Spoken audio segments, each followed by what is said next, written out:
Here. Always Robin, sorry. David Ayers. Here. Richard Gass. Richard Gass. We do have a quorum. You can proceed. Please rise and join me in the Pledge of Allegiance.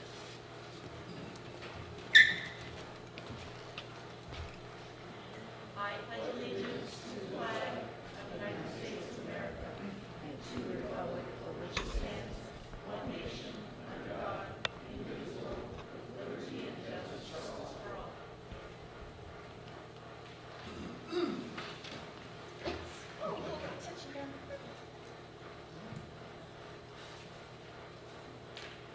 Okay, I need a motion for the approval of the minutes of the meeting held on Thursday, March 14th. I so move. Who is that? Is that Brent? Brendan. A second. Scott seconds. Thank you. Agenda review.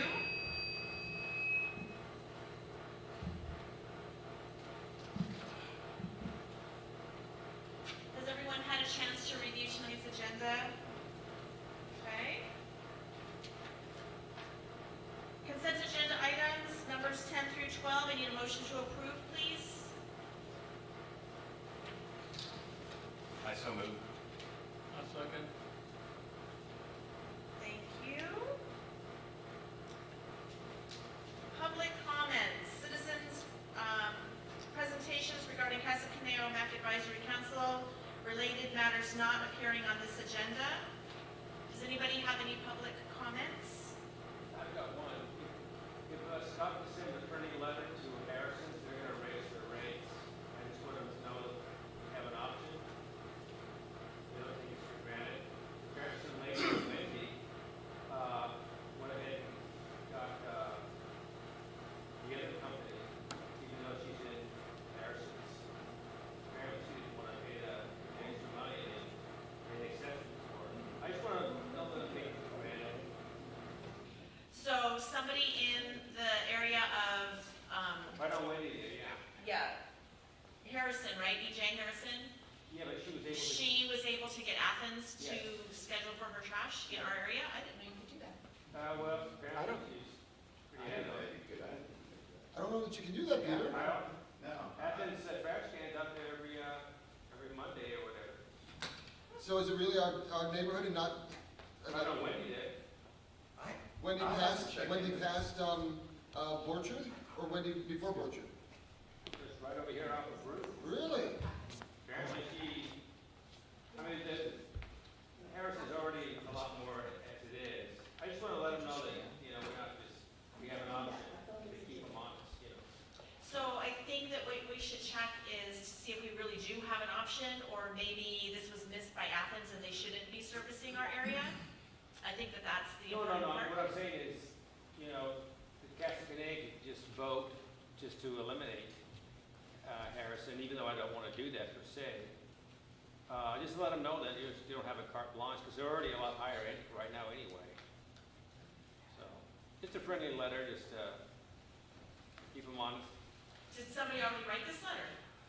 No, I was asking if Scott could send on behalf of Casa Conejo. Oh, and I got you, Peter. We're looking at, letting them know that we're displeased with the raising the rates on us. That's something we do as a group, yes. Well, just If let there's a consensus among the board that perhaps we should do that. Does anyone know the percentage that Harrison is raising? But they're already like $10, $50 a month more as it is right now, so. We received a letter as residents to this. Changing the name. I don't have a photographic memory. I remember them saying that they were changing from Newbury Disposal to Harrison. That's Is correct. that the one that they snuck in a rate, Lisa? No, there was one before that talked about the rates. All right, let me look into that, because I do want to find out if they should be servicing our area. I think that's a miss. I know that they have a contract with the city of Thousand Oaks, that being in the unincorporated area, I don't know how that works, so I'll look into that. Well, you can see the can over there. I was surprised too, but apparently she was able to convince them. Where is it? Around the 700 on Wendy. But it's on, in Casa Conejo. Is it in Yeah, it's right Casa? on Wendy here. Right, That may not be on in The Casa first though. three houses past Bella are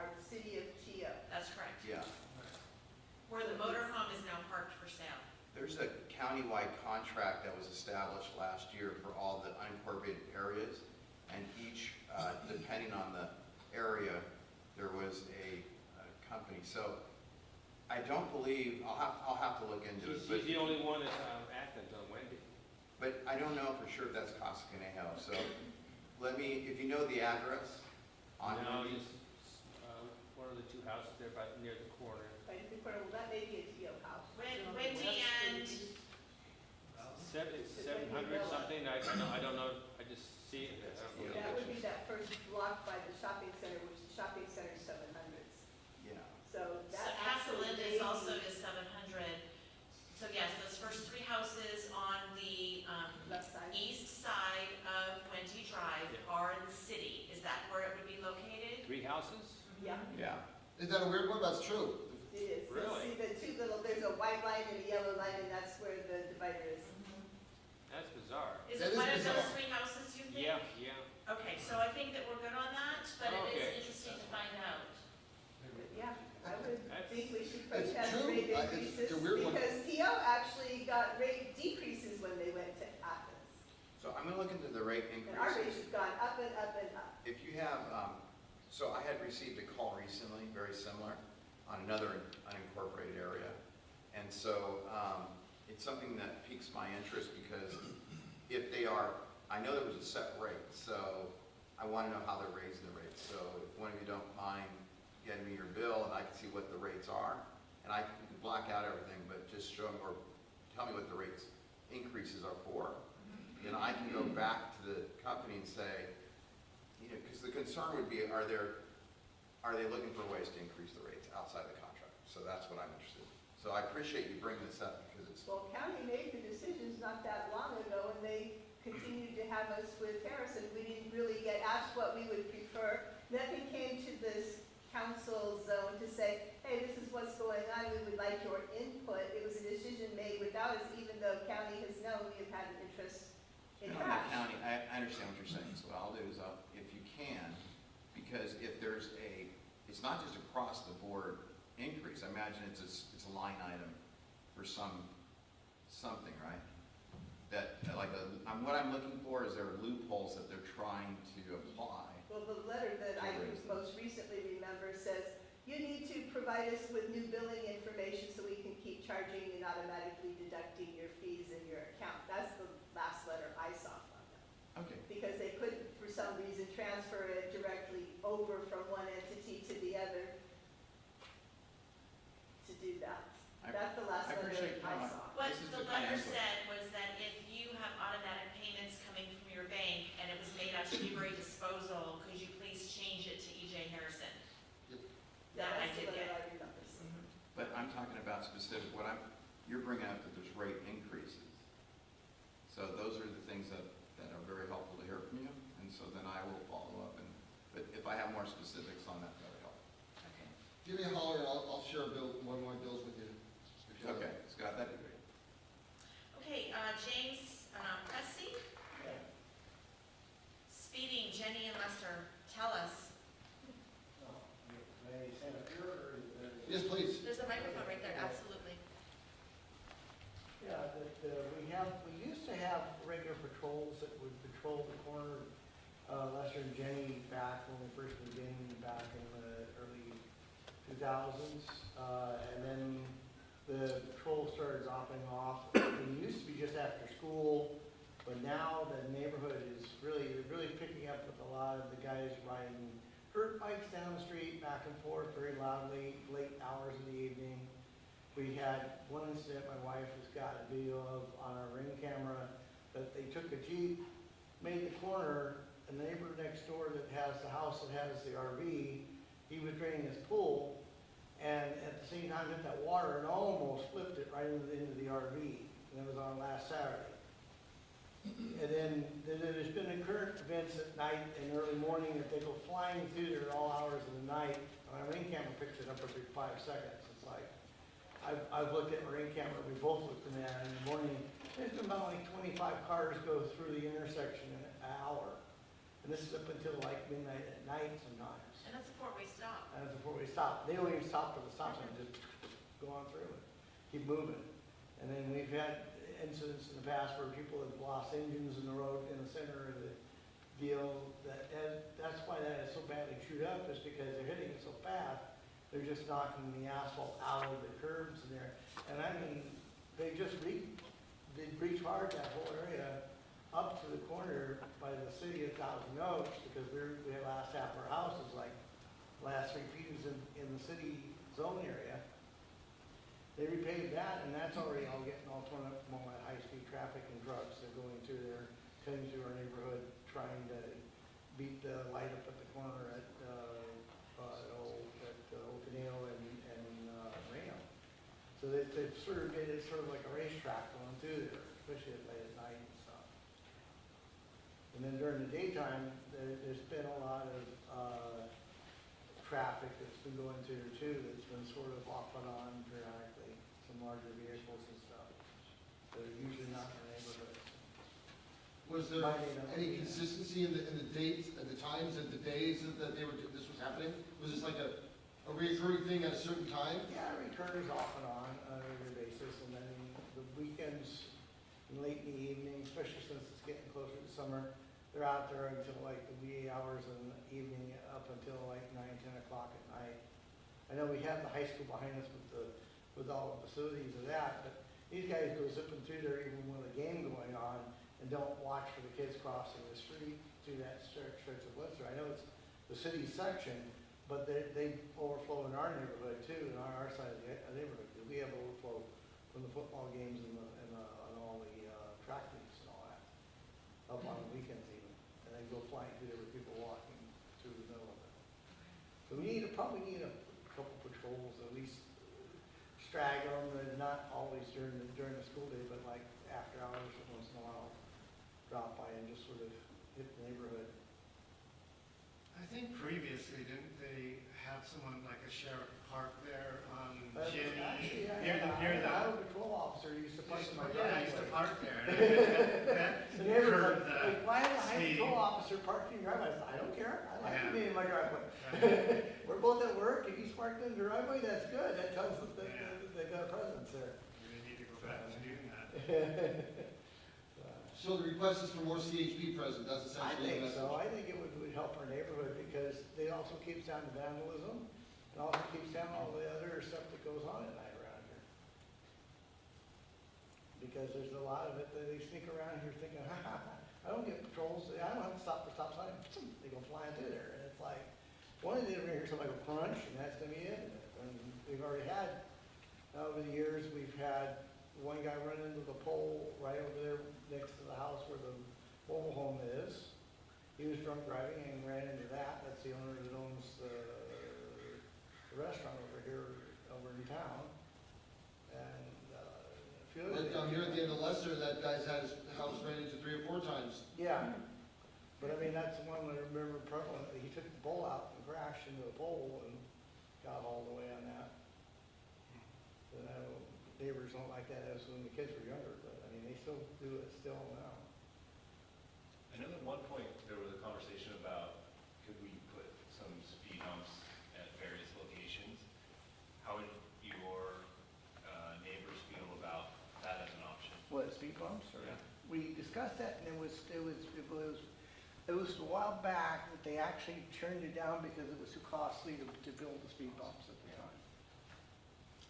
Now, there is a way to move forward on that, I thought. So, yes, we've had the conversation before about other areas, for example, over at Sequoia on Teresa Drive, where the parents come and pick up their students. And the conversation was previously that the neighbors would then have to pay for that if they all agreed.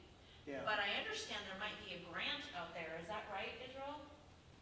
A grant available or some type of funding from the county to be able to suggest that that happens? I'll I have to think look I at read it. that somewhere. I don't remember, where'd you read that at? Yeah, photographic memory, not so much. I'd be more than willing to look into it. Okay. All right, thank you. Henry Vargas. Yes. Hi. Hi. I'm just curious, I know this is an unincorporated. Would you like to come to the microphone? No, I'm fine Okay. here. I see a lot of homes kind of by my home, you know, people don't take care of their yards, there's weeds everywhere. Is there something that the county can do to tell these people at least get the weeds down or pick up these yards? I know they're older homes, I've lived here my whole life, and I grew up in this neighborhood. And it just kind of breaks my heart to see, you know, a lot of people are doing nice things at their homes, and there's a lot of homes that just have junk, weeds and trash and out in front of their house, and it just, I don't know if there's something they can do about it. The only thing I could think of, right off the top of my head, Israel helped me with this, would be maybe the fire department coming in and saying you need to maintain your yards for, you know, prevention. Well, one of the ways you guys have already been talking about is fire-wise. If you do see that there's some hazards, that's one of the ways to approach it. Well, you can go on the corner where you have one of the signs at, what is that, Gerald, down here? That where you have one of the signs, you can't even barely see the sign because the weeds are up so high on it. And there's another one on the corner of Wendy and Michael, for instance. I mean, there's even dirt and stuff into the gutters from the weeds growing out. It's just, I don't know if there's anything can be done to have these people at least clean up their yards. I know it's not a HOA association in this neighborhood, but I don't know if there's something that could be done to kind of keep it somewhat nice. I do think we have an opportunity as an organization within the community to exert some social pressure on that and kind of cast a vision for, you know, what we want our community to look like from a beautification standpoint. So I think there's an opportunity to do that. It's probably going to take time and effort by our own community to incentivize that and assist with that process. But I think that's something, and we'll get to it a little bit later, that it does fall in one of the areas of the vision that the MAC is setting out in the 3 to 5 year plan. Yeah, I mean, obviously, you know, times are probably tough for some people and they can't afford to do the landscaping stuff, but at least take the weeds out. Take it down, you know? I know that on our street, we have a couple of people who struggle with that as well. And then at the same token, we have a couple of neighbors that when they mow their yard, they just ride right over and mow their yard too. No, And there's if, a lot of you know, people that do it. Helping a friend, if you will, and maybe that's a conversation to have with your neighbors. You also have another opportunity possibly through your business planning, which we can talk about a little later, that maybe you start beautification projects and stuff like that. Yeah. Okay, that's kind of, I didn't know if there's something that could be done. Also too, if the house is a rental, maybe we need to get in touch, or somebody needs to get in touch with the landlord. You know, because there should be pride in ownership, I agree with that. And maybe if they're a little older, we could work with an organization to help out, things like that we can do as part of again, a beautification plan. You know, the community project sort of effort. Okay, I just didn't know if there's something that could be done to kind of help. That's a good idea. Thank There's a you. lot of people that are doing nice things at their home in this neighborhood, and it kind of, you do a nice thing to your house, and then 3 or 4 doors down, it looks, you know, weeds are 4 foot tall, or whatever, 3 foot tall. So, Well, volunteer mowing brigade sounds like a good idea. I think it's weed whacking, yeah, That too, yeah. so, Be a good community. yeah, Yeah. okay. Thank you very much. Randy Zimmerman.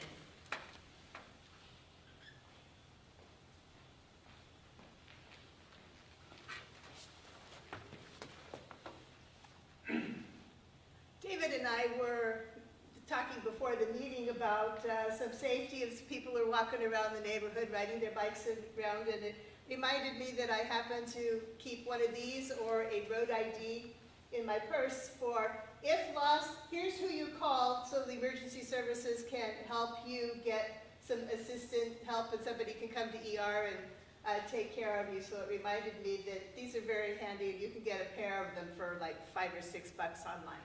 Very cheap. I need to actually update mine. It is Bicycle Safety Month.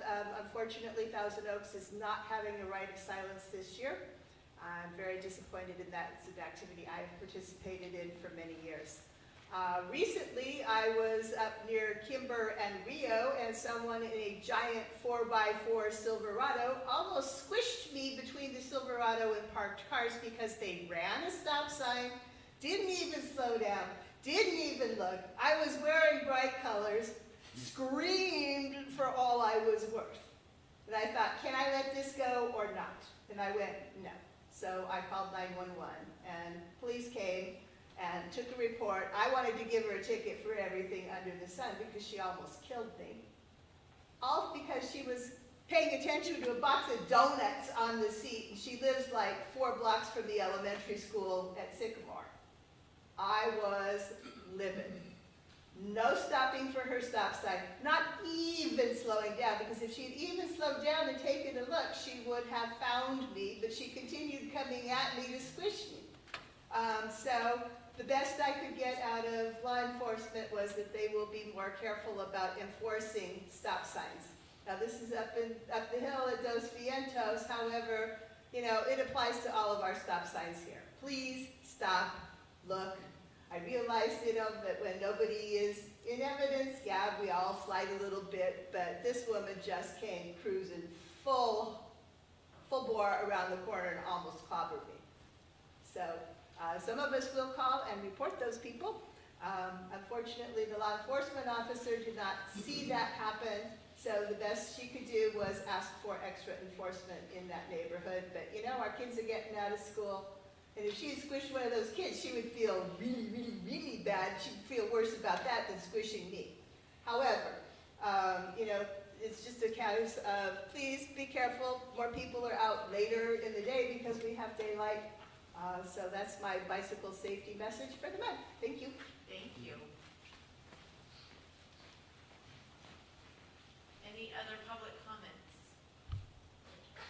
Seeing none, we move on to item number 8, Office of County Supervisor Jeff Correll's comments and brief announcements. If you can, Madam Chair, I just received a text message. So Supervisor Burrell is currently still in a BCOG, Ventura County of Government's meeting, and he's getting out, but he's on his way. So if we could hold off, maybe have the reports from the law enforcement community, and then we'll see if he gets here. He's trying to get here by 6:30. Okay, so we'll just skip right over to number 9 then?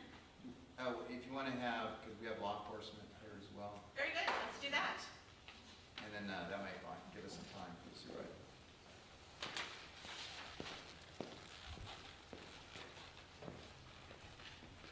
Good evening. I am Heather Hoagland. I'm the commander of the Conejo scales that have been under construction for over a year. I don't know if you've noticed, but we actually have trucks rolling in northbound. We still have a few little minor odds and ends to finish. It's still considered under construction, but as you saw, all the cones have been pulled up, the arrow sign, and we have the trucks rolling through there, which is very nice because I think next week would have been a full year that northbound had been closed. Construction always takes longer than you anticipate. I was told 6 months, and I planned for 9. But we got it done in under 12. So we are currently. I sort of went down to a skeleton crew while that construction was going. We are staffing up. We're interviewing for more CIVIS, which is Commercial Vehicle Inspection Specialists. We actually have gotten approval from headquarters to run advertisements for some more CIVIS. We're going to be running those soon, and it's going to be a temporary thing where we can actually start the hiring process for these non-uniformed positions. And with the caveat, if we take them on, they have to pass that written test within 9 months, otherwise they get let go. But if anybody knows of any individuals who are mechanically inclined, most of our civists are former mechanics. They were just tired of twisting wrenches and were more interested in getting under trucks and inspecting and not having to fix the problems that they found, but finding the violations. So yeah, we'd like to hire probably another 4 or 5 people by the end of the year to fully staff up and get everything good to go. Other than that, I did notice you were talking about some traffic issues here in the unincorporated. That's not my jurisdiction, but if you want to send me, I can leave a business card. I can get in touch with the Moore Park CHP office and And let that's them what know. used to be, Yes. here, we had 2 motorbike officers that used to run that gamut every day. Yeah, and I think, did they also have like, We have the a cruiser speed comes through trailers and once in stuff a too? while, but Not very often. What was that? We get a cruiser through here once in a while. Yeah, I mean, I know, it's not an excuse, we don't like to make it an excuse, everybody's hurting, you know, with staffing and that type of thing too, but if you are seeing increased problems, then that's something that we need to take a look at. It is good for us to know, like, what times a day would be good to send patrols through and that type of thing. Obviously, we can't catch everybody, and if we're driving through and everybody's behaving, well, at least everybody's behaving while we're driving through. But yeah, the in-view patrol, it's one of our commissioners' top priorities for the entire state. And I think it's in-view more patrol just timing than helps the people timing. stay honest. Off and on, where it's not Yeah. the same time, because they sort of predict your time as you go through. Yeah, it's sort of that cat and mouse game, isn't it? Yeah. Yeah. So, but we do take that seriously. I mean, we want people to be safe. We want people to drive correctly and not run stop signs and almost squish people. The more in-view patrol and just, you know, people paying attention. We're trying to educate people too, because bottom line is, it's not just about them. It's about the injury and damage that they can cause.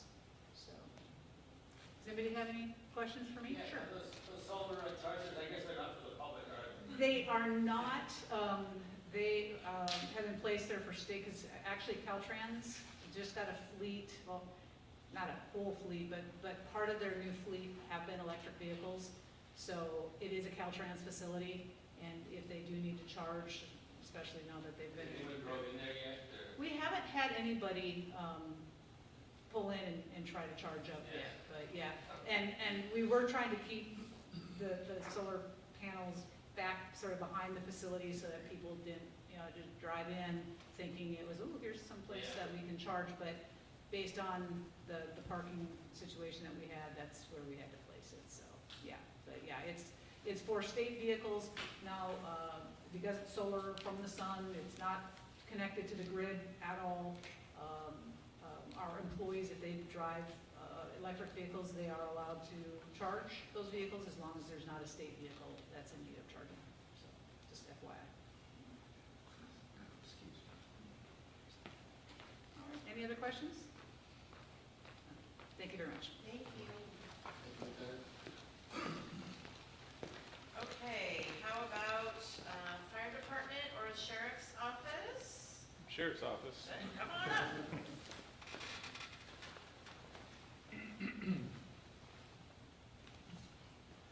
Hello, I'm Dan Town, a detective at the Thousand Oaks Police Department. I have a report to read that kind of covers late March and April. This report will cover later March and April reported crimes in the Casa Oaks community. Some events that happen in the end of March may not be on the report due to our new reporting requirements. Those will be included in next month's report. During the month of March and April, deputies responded to 9 calls for service. Additionally, there was 1 arrest made by deputies from a traffic enforcement stop. Fraud crimes, theft by false pretense. Victim conducted an internet search for a company to make a return of a purchase. The first return from the company the victim saw, she called and was scammed out of money. We encourage all citizens to be cognizant of their internet searches. Sponsored links may be phishing scam sites. To go to the company's official website to obtain phone numbers and other information.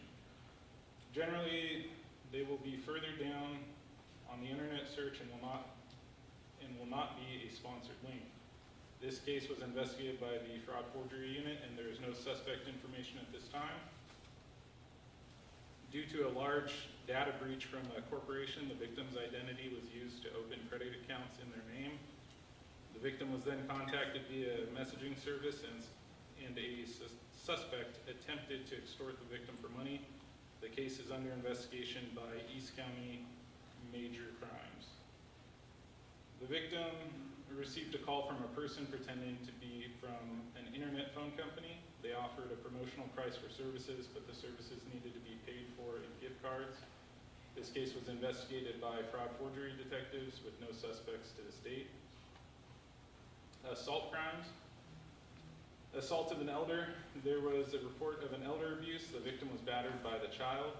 Deputies responded and arrested the suspect. The victim was granted a temporary restraining order. There were 3 calls of domestic violence. Patrol deputies responded for the investigations, and the suspects were arrested at the scene. Burglary. There was 1 residential burglary in the area. This occurred during daytime hours. Cash, jewelry, electronic items, and miscellaneous documents were taken. This case is a similar MO to other burglaries we are investigating. There was a suspect vehicle description, and Career Crimes Unit is conducting the investigation. Encourage your community members to check their security cameras to ensure they are properly working. This is one of the best tools for investigators to identify suspects. As previously mentioned, there's been an increase in telephone scams throughout Conejo Valley. Remind your community members, if individuals ask for banking information or personal information, this is a scam. These scammers will also look for you to pay for services via gift cards or cryptocurrency. These are red flags, and if you receive these calls, hang up and call the sheriff's office. We're also reminding everyone to lock their vehicles and remove all valuable items. Casa Oaks is a very safe community, but the criminal element preys on this and will take advantage of it. Remove it, lock it, keep it. Any questions? Where's Casa Oaks? Is this considered Casa Oaks? Yeah, it's talking about the community. We call it the county square, but just this unincorporated area here. Okay. Anyone else? I have just one question. Maybe you've already talked about it before I got here, but you know, there's been a, you know, you see a little group of kids that are they don't look like they're up to anything scurrilous or anything that I could see. But I just wonder if anybody else has seen them. They're just teenagers, young teenagers, maybe 5 or 6 of them. They're kind of rolling around. Just a thought. Anybody else have any seen them, and if there's been any issues like regarding, you know, group of kids or something like that? I mean, there's, you know, we get a lot of calls for service of suspicious subjects, and a lot of times like groups of juveniles that are, you know, maybe not doing the crime of the century, but kind of being disruptive to people's peace, you know, at shopping malls and stuff like that.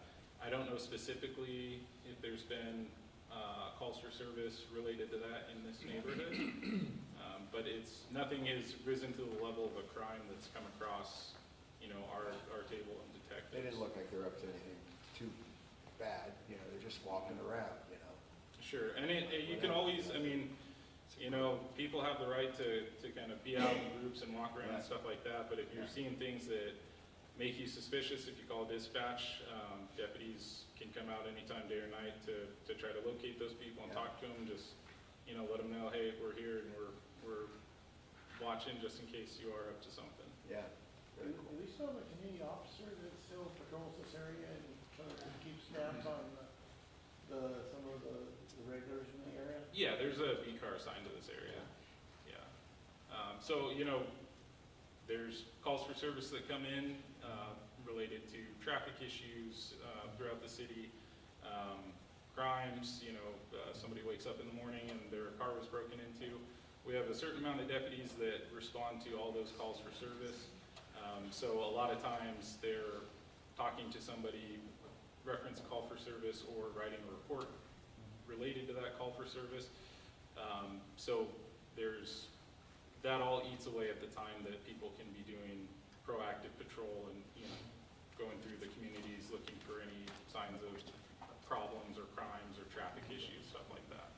I just remember that when I worked in Westlake Village and I had a community officer. He had good tabs of all the teenagers in the area, the ones he knew that were the problem kids that turned into the problem ones. Sure, and we do have 3 school resource officers currently that are assigned to the different high schools throughout the city. So there's one at Newberry Park High School, which I understand is right next to your home. Yeah, so in detectives, we work closely with them. If we get issues with like juveniles that are committing crimes, we'll reach out to them, and oftentimes they're able to identify those kids based off of a picture or stuff like that. So there's a lot of resources available. Oh, yeah. Thank you. Thank you for being here. Of course. Back to item number 8. Office of County Supervisor Jeff Morel's comments. Hello, Madam Chair.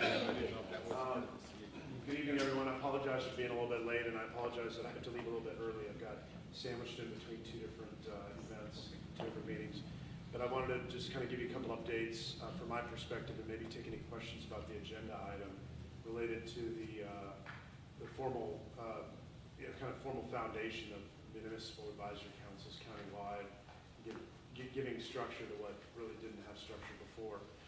First of all, maybe you've talked about it already, but there's a point-in-time count recently that showed that countywide homelessness went down. The number of people unhoused was lower this year in the annual point-in-time count than it was last year. However, in the Thousand Oaks and the Conejo area, the number of unhoused people that were counted went up.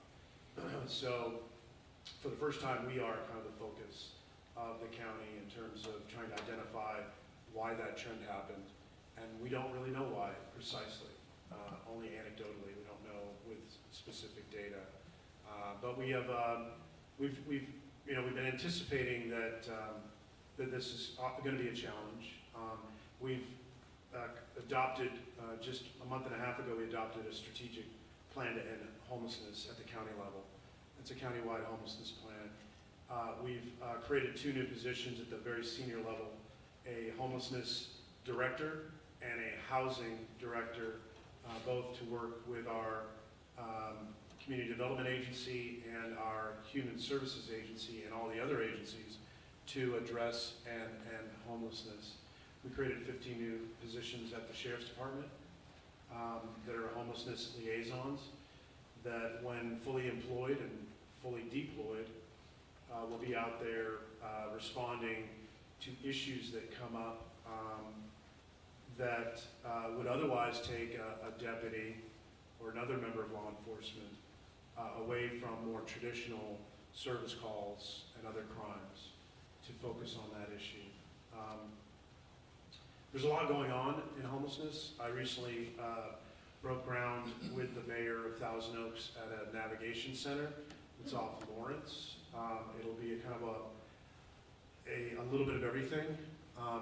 It'll be first and foremost a navigation center, so that when somebody comes that's unhoused, they will sit down and speak with a counselor that can help identify a specific plan individually tailored for that individual person. Whether it's help for employment, whether it's behavioral health support, whether it's addiction, mental health, home, a place to sleep, all of those things will be drawn out in a plan. There will also be some shelter beds there that are somewhere in between transitional shelter and kind of supportive housing, that they could stay for a limited amount of time until they can get themselves on their feet again and placed in a more formal housing. Let's see, what else have we done? Many of you are aware that Proposition 1 passed in March, and the implementation of that is still underway. It will be underway for a number of months, probably till the end of this year. We don't fully understand how it'll impact the county, but we do know this. It shifts a lot of our money in the early and preventative mental health areas to more clinical setting, institutional, brick and mortar housing and support for those suffering significant mental health and addiction challenges. It's really addressed to get in there and force communities, local counties and cities to focus on those who are so challenged with addiction or mental health that we see out there, particularly in, some in our community, but you see in some of the larger cities for sure, who are resistant to support. And this shifts some of that money. It also creates a bond with some brick and mortar money to focus on that area. Unfortunately, it takes a little bit of money from our preventive areas, like our wellness centers and schools, where we have like mental health support for our young people. pulls some of that money away and shifts it into those who are more chronic, and more challenged, and more complicated. So those are some of the things we're working on around homelessness, and it's a partnership. Usually the cities deliver the property, the brick and mortar, the locations. The county provides the money, the support, the behavioral health, the mental health, the addiction, clinical support, and the state of California and the federal government sometimes, but the state of California, the funding. So those are some key areas that we're working on. We've got something on the agenda today. It really, what it is when I first started, I knew I had 4 municipal advisory councils, and they all operated very differently. And I have colleagues in the supervisory board who also have municipal advisory councils, and their councils all are very different than our 4 here in the 2nd district. And we looked at other counties. How are other counties dealing with municipal advisory councils? And some counties had a formal structure that kind of gives life to them and gives some foundation to them, some 4 corners of kind of what they're empowered to do. If you look at some of the founding documents for this MAC, for example, it really limits this municipal advisory council, the language of the documents that created this municipal advisory council, really limits it just to land use issues, right? But we talk about so much more than that. So much more goes into quality of life than just land use issues, right? It's law enforcement, it's public safety, it's health and human services, it's fire safety. It goes on and on. So it made sense for us to, at the board level and at the county level, to create kind of a constitution, a Magna Carta, a founding document that gives life to what MACs do and can do. And so that when your successors someday come on and they ask me, hey Jeff, what do I do on the MAC? What does a MAC do? We can finally point them to something serious and concrete with definition.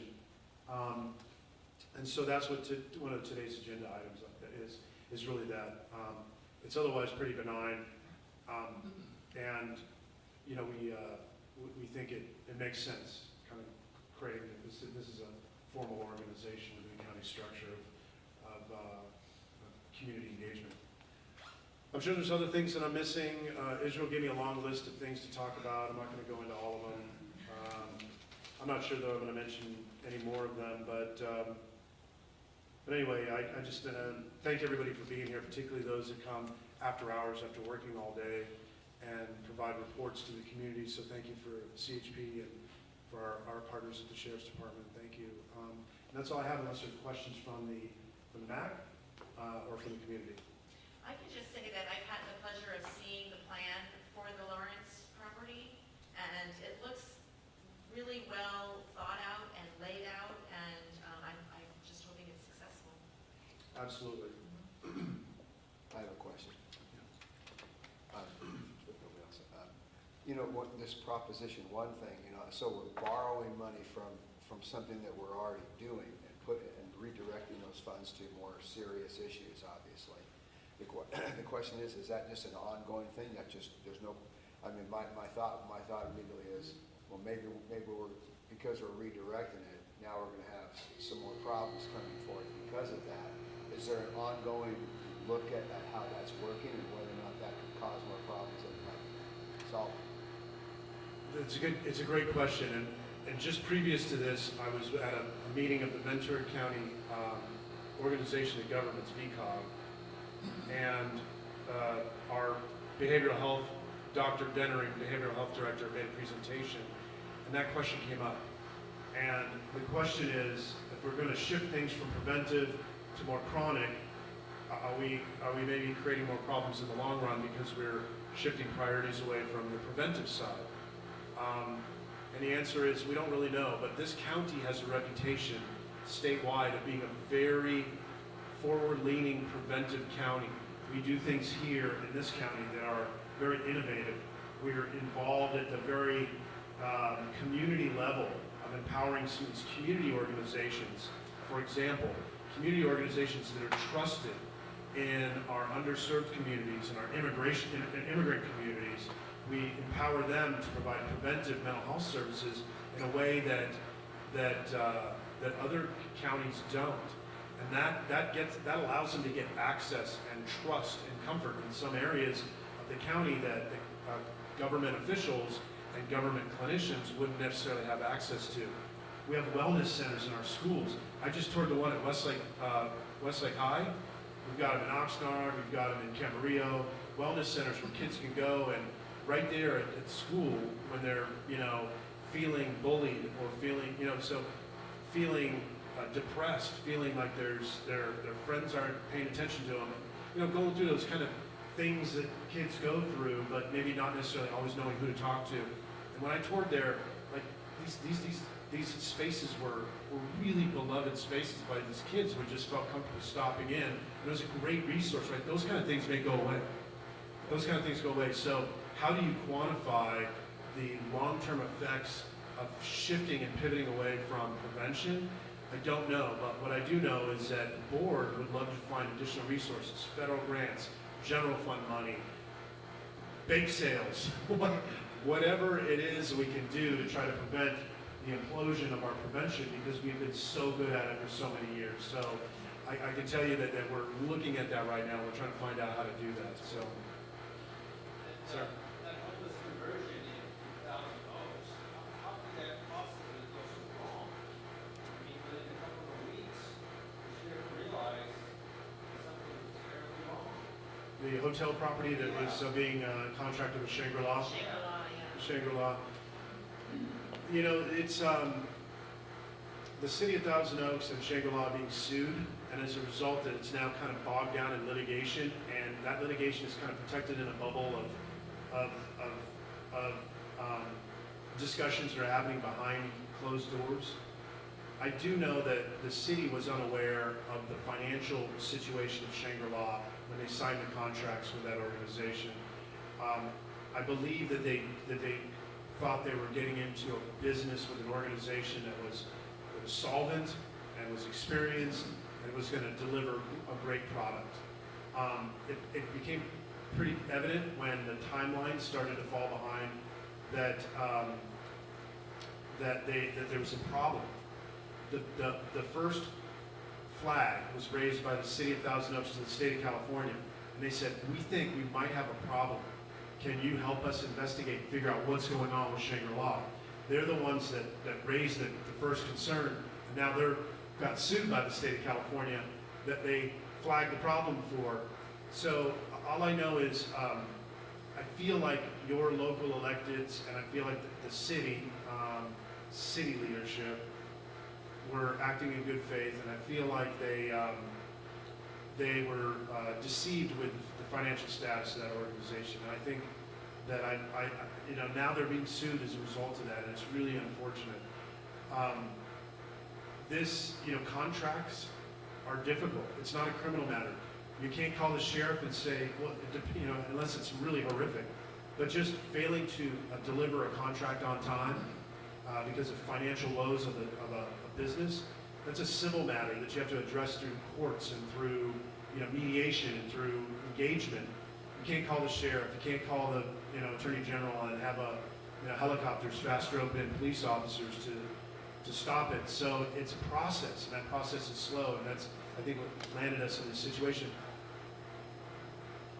My hope is that the state of California can see that there's goodwill on behalf of the county and the city to do the right thing down here, and will allow the city and the county to either identify new resources from the state of California and jump back into this with another contracted partner and try to get it done, because they really need to do it.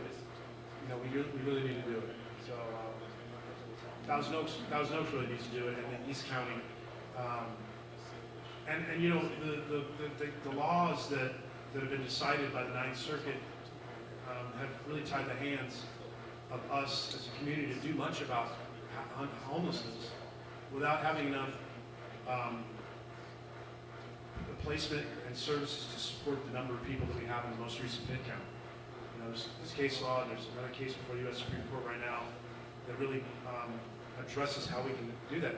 And until Thousand Oaks and East County here can get beds online and the services to support the people there, we can't, there's very little we can do about asking people to no longer camp in public. So we need to get there. Anything else? Good questions. How big is the facility gonna be off Lawrence? Well, I saw some artist depictions. I don't know how many square feet, but maybe, There are some single beds that are 60 square feet, and there's doubles that are 120.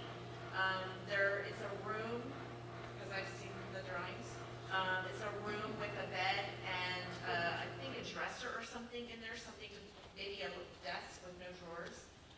There's separate showers, separate restrooms, there's office space, there's a kitchen, a common area for meals and such like that. It's very well laid out. So it's a room for a single person or a pair? They're not in a big room, it's just No. individual rooms? well, there's a service center. Yeah, Service center, but yes. for There's a service center sleeping component, and then there quarters. are a series of what I'm told 55 different beds. Oh, And they may be in different configurations, as the chairwoman mentioned, but 55 total placements. It only puts a small dent in the total number of unhoused in this part of the county, which I think is now somewhere between 240 and 280. I could be off on that, but with the Shangri-La, if that can come online, and then you start to be able to put together the number of placements and services that allow you to really be able to say, okay, now avail yourself, please avail yourself of the services and the placement that we have here, or, you can't camp in public, you can't be here in this encampment, you can't, be underneath the Jan's overpass, you can't do those things we can enforce for the first time. And that enforcement, particularly with some of the Prop 1 brick and mortar and aggressive services for the chronically behavioral health challenges, I think we can really kind of push people into those services that have been historically, adverse to support.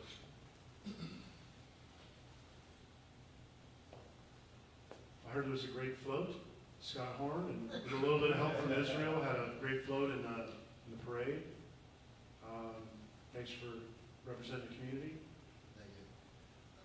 One thing that I interacted with the supervisor with a couple weeks ago, we're on this subject right here. One small step away from homelessness is the food insecure in our community.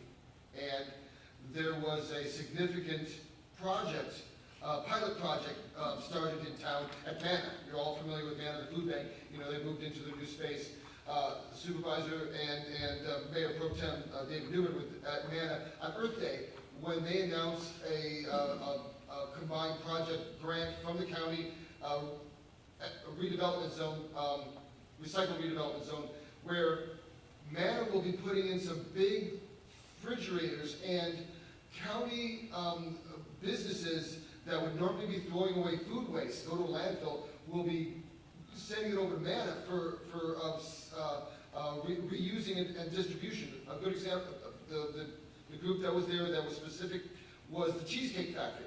Imagine at the end of the day, they've got like a bunch of extra leftover salads that would normally go to the landfill and become methane gas. Well, now they're talking about repurposing it, being able to bring it to Manna and have this new refrigerator, which is part of a county grant.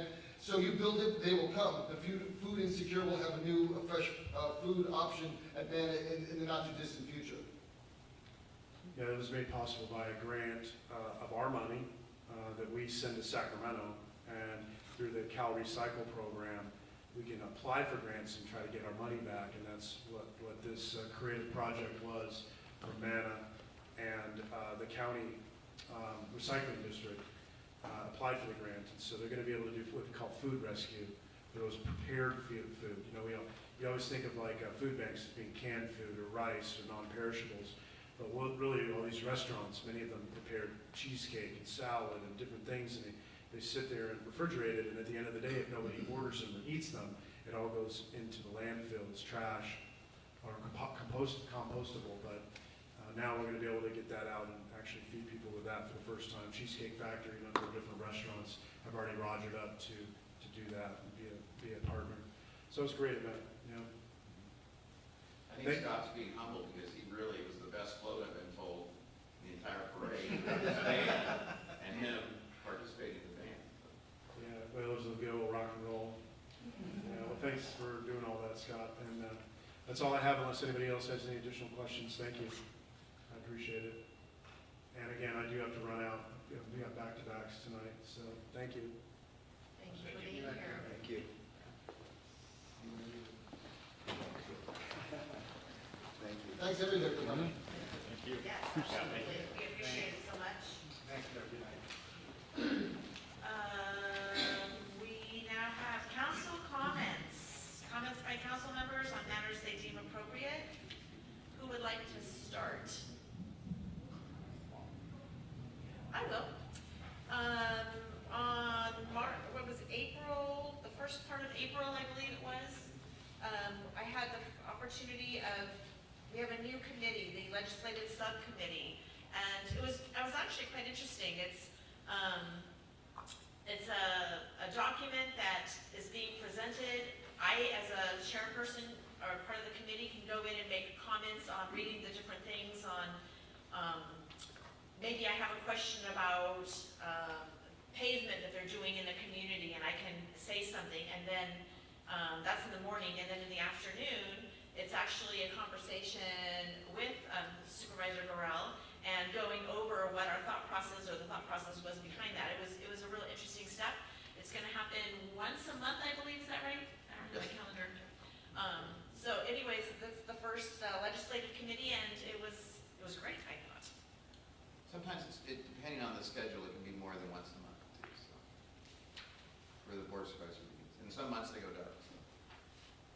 All right, so Scott, let's hear about that parade.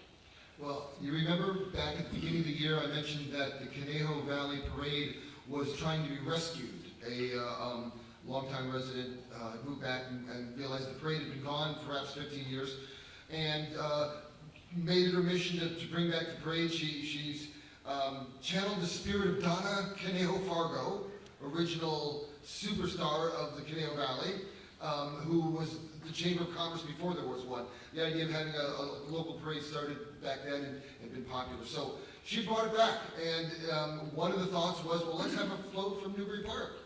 And so I threw out the idea, and I threw it out on Nextdoor, and I got some good comments back. I got Eddie's Towing to sponsor a flatbed truck, and I hope to have Newbury Park High School on it, and perhaps the cheerleaders and the pep band or something like that. And it didn't work out for them because it was too close, too short of notice. And I was also looking for prop decorators, so I want to first thank the people who came and helped out. Doug Shabbat was the engineer, built a Boney Mountain prop that sat on top of the top of the cab and had a flying hawk circling around the prop of Boney Mountain. So it had animatronics. And Susie Harris and her father, E.G. Miyamoto, he worked on the Rose Parade float, so he was able to give us a design and built the Newbury Park banner. And with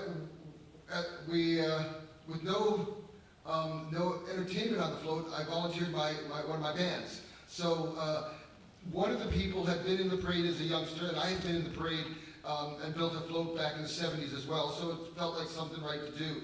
And last Sunday, Cinco de Mayo, there were 85 entrants, a lot of vintage cars, a lot of equestrian units, a lot of youngsters, jiu-jitsu bunches and Cub Scouts and that kind of stuff, all marching in parade. But only one rock band playing louder than everybody else, and that was the Lizards of Wisdom. And the banner and the sign and the whole thing worked out pretty good. And in general, the consensus was the parade was a real big success.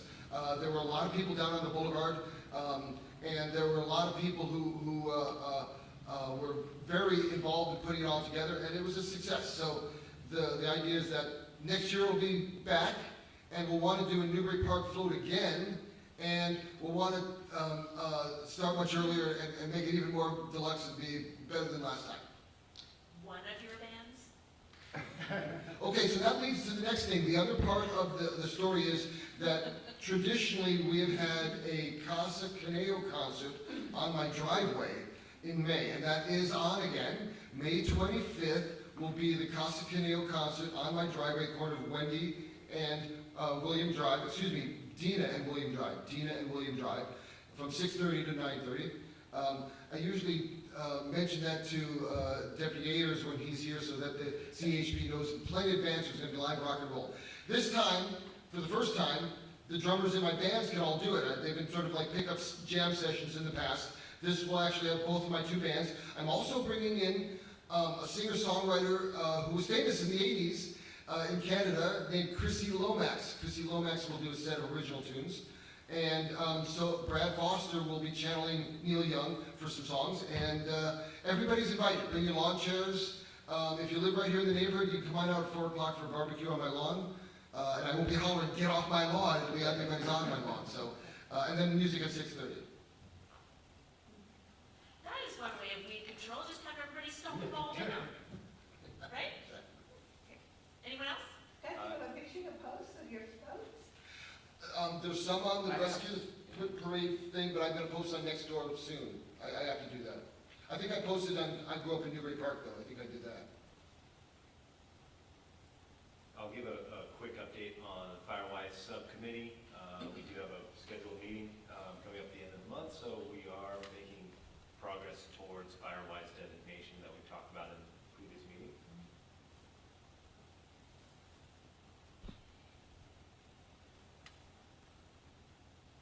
Okay, great. Anyone else update? Okay, seeing none, let's move on. Our agenda, regular agenda item, number 13, Public Works Request Update Report, March and April. Yes. Hold on one second. I need that one. Probably easier if I go up here. So did everyone get a chance to download the agenda using the QR code? Everyone saw that? Gives you a chance, so every document that we have, that they have, you get a chance to download it, and it's there for your reference as well. So this, if you haven't already, this little brochure here is what our Public Works Department has that you can download on your phone, and this helps you report any concerns, graffiti, potholes, anything that you have in mind in regards to where Public Works can help out. And so what it does is it opens up a ticket, and many of you, I know Scott, you've done it, you've used it a number of times, and they report back on the progress of that ticket. So the report I'm about to give is what you had for the months of April and, actually it was March and April. So you had a total of 5 that were reported on the Public Works app. You had 5 that were completed. All 5 were around road maintenance issues. Now, that's not always the case. Sometimes we have graffiti, like I mentioned, and some, I think, crime issues. We've had a couple of those that came up with the school. So in this particular case, you can see, if you have the report, you can read the details of that. But you had 5. You also had, in the month of April, you only had 1. It was closed out. It was a pothole on the corner of Jenny and Gerald, and I saw the comments on that, and it was closed out rather quickly. Actually, I think there was several people that commented, but it was the same posting. So, so in the previous month, you have graffiti. You had eroded potholes, and this is very helpful for us, but it's also very helpful for you because you get a chance to see the progress that's happening on that. So how many of you have it on your phone? Okay, so the challenge I'm throwing out is that each of the MAC members, and not to give you bad time, but I encourage you to load this. I have seen Scott's comments when he does report something, and so, Scott, do you want to say what your result has been from using the app? Success. They usually respond within a day or two, putting it on their scheduled calendars, and at some point, when it's completed, they'll send me an email saying that they've completed the process, and usually by the next weekend, I'll have been out near where that was and see that it has been completed. So, and there's been graffiti things in the wash, so it works. It's just another way of using technology to make it easier to help your community. So, all right. How do they work on that? Because we went on the website and looked at, find out about the resurfacing of Jenny. And originally, he said it was gonna be like April or so, but now it looks like August or October. Well, what happened is the storms Yeah. have pushed back so many projects. So, I'm aware of that, thank you, and I'm trying to get it back to where it's closer, but, the rains, just the debris alone, the amount of, all the storms cause, takes Public Works off of this project to clean the roads, trim the trees and all that stuff, and so that's the reason why it was pushed back, so.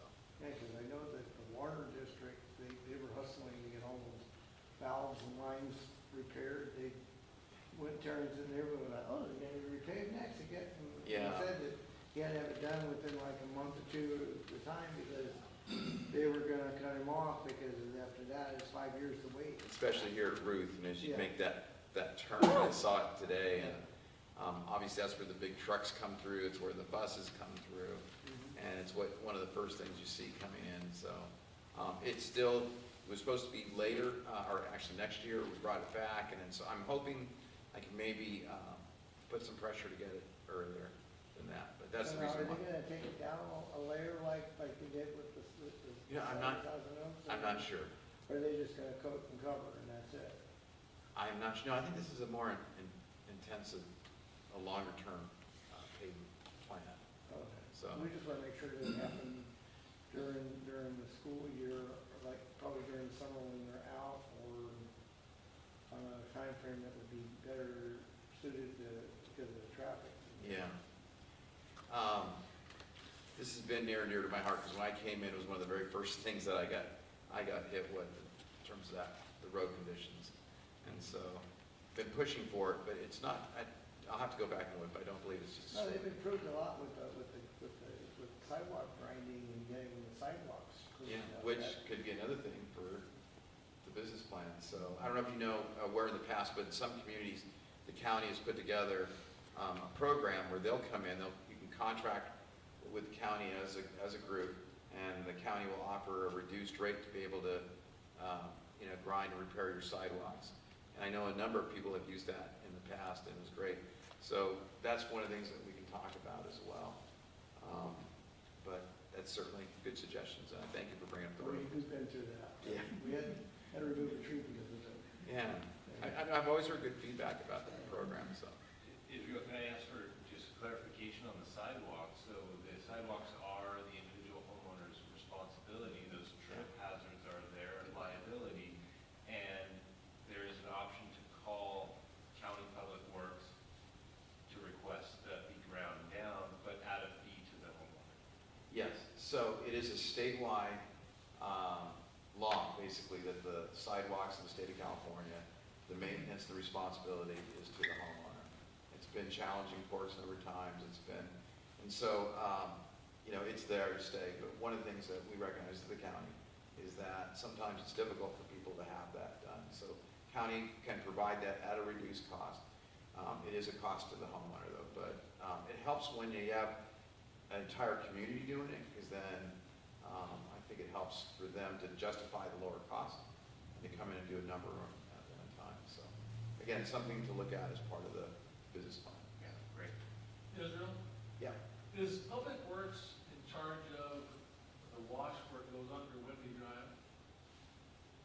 No, Wendy, The bridge that goes over Whitney? And Gerald, what, no, I do not believe that. I think that's, now remember, we talked about that before. That's County of Ventura. that is us where our former graffiti intervention team was responsible for. That was our area, So where on Wendy is it? right at the bridge. Gerald, between Gerald and Michael is the bridge that crosses over when it just goes from here to here. That was typically our area to watch for. So what's the question on that, though? Is there an issue that it needs to be, Well, there's something needs to be? I was taking a walk today, and I walked over the bridge, and I'm looking over, somebody threw a big shopping cart in the water right there. Oh, It's a, perfect time to put it on the app. And by the way, you don't have to use the app. You can go to Public Works. You can go to their website, Ventura County Public Works. As it pops up, one of the very first things you see is a button that says report a concern. And then it'll lead you and guide you through that, and then you can put your notes. But I also will follow up on that to do that. Did you see the couch?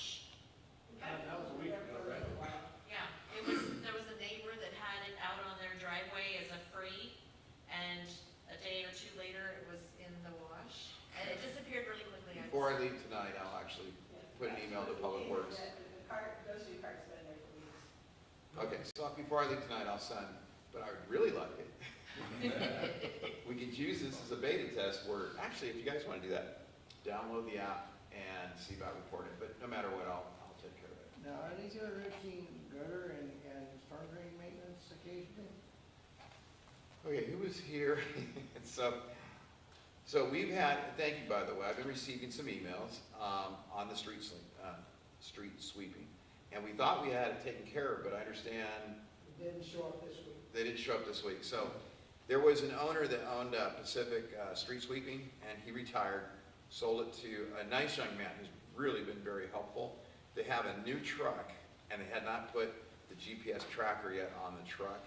What that does is I get what's called a breadcrumb report, so that if I get a call from one and saying, hey, the street sweeping hasn't been done, because sometimes you may miss it or you didn't see it, or I will call and then I get the report. So we thought we had it taken care of, because I think... Yeah, it had been coming Right. regularly for the last month. Yeah, and so there is a program, there is a company that's hired for Casa Conejo that does the street sweeping and the curb cleaning as part of that. And they also do the storm drains, right? They do the storm drains. And that's a separate company. Quarterly or once a... Yeah, but that's a separate, So then are they getting them cleaned out? Yeah, because especially with the storms that are coming up, that's been one of the biggest issues is the storm drains. I deal with it, by the way, in Santa Rosa Valley, because the farms, so much of the silt from the farms came off during the rains that it just covered, filled up the drains and also the culverts. I So don't remember growing up. if you have a very specific concern, let me know again. We used to take the farmers, used to plow and plow it out and clean it out. Yeah, but if you do see one where it's clogged, let us know. Again, you have my business cards here, because that's one of the things I will also do is call to have those cleaned out. But generally, I've not had a problem with those. Interesting story, Camarillo, an older housing development, like the sidewalks, the drainage ditches are, once they come off the street and it's under the property, that's the responsibility of the homeowner. And a lot of those have not been maintained, and so I don't know if you guys saw the reports of some of the incidents where they created what do you call the holes, big old sinkholes, and so stuff like that. But the drain, I know also David's been talking to me about this. So drainage is very important to us, so if you do see that there's something that's clogged, let me know. I can get them out there right away. That tin whistle up at the top of Jenny, that's the county property, right? Yeah. David and I are going to be sitting down as part of your 3 to 5 year plan, because there is a jigsaw puzzle between city and county drainage and things like that. We got a river that runs right down Jenny, just like. Yeah, well, we're looking for a It's way. all coming from the business park across the road. They blow up. David, you want to talk about this? You see that?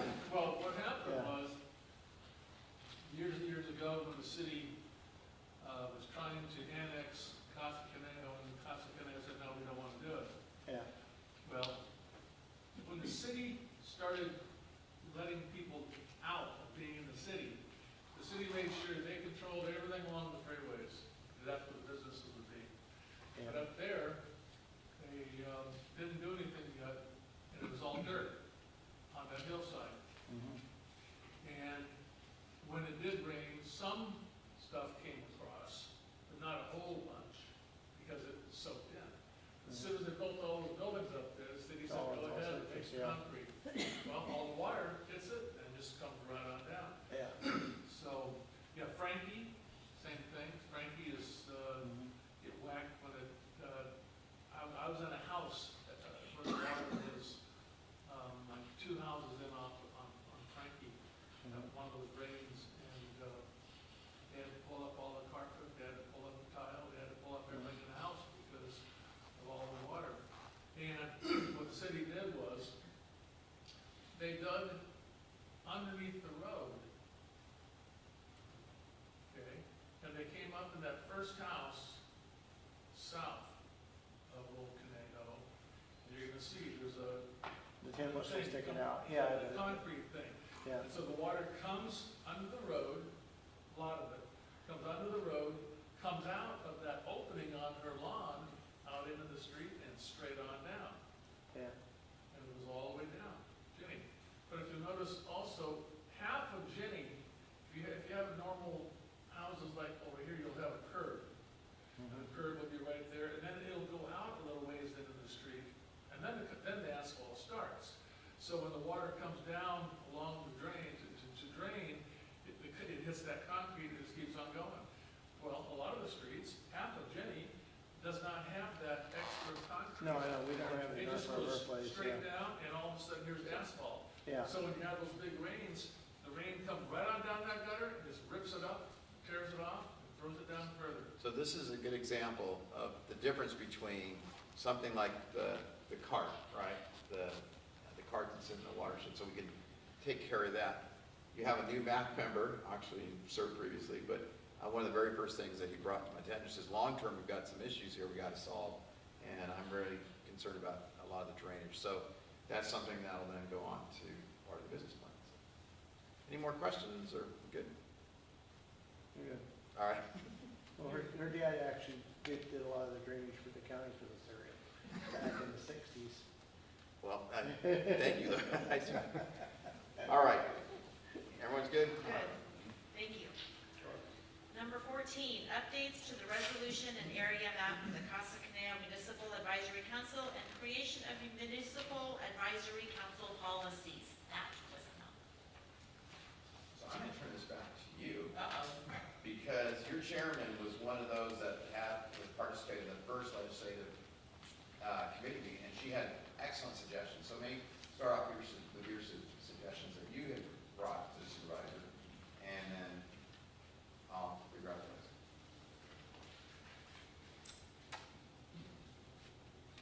Okay. Okay, hold on, I'll do it. We're on item 14. Item 14. Wait, 14, I'm sorry, maybe I was walking over, I had my agenda Yeah. items mixed up. I got the agenda item mixed up, didn't I? Sorry about that.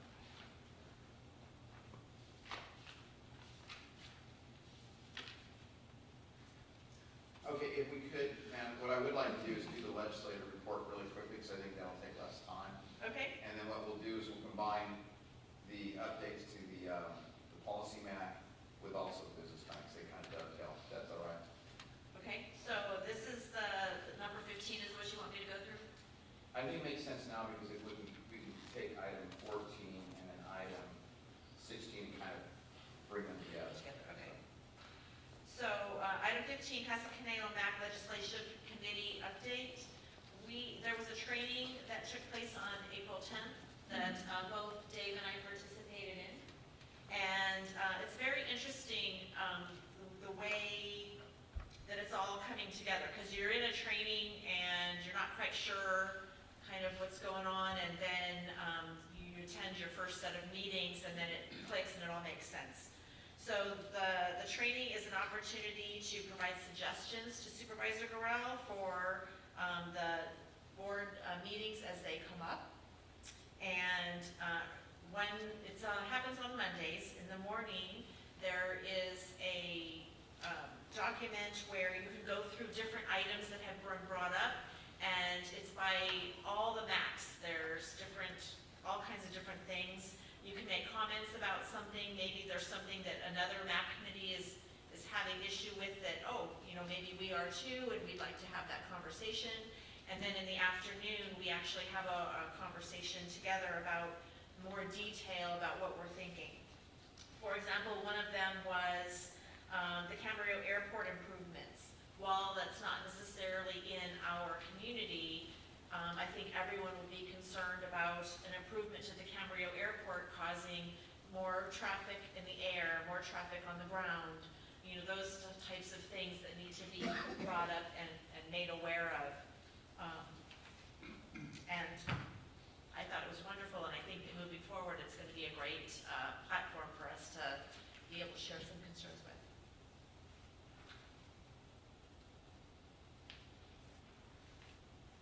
Any questions?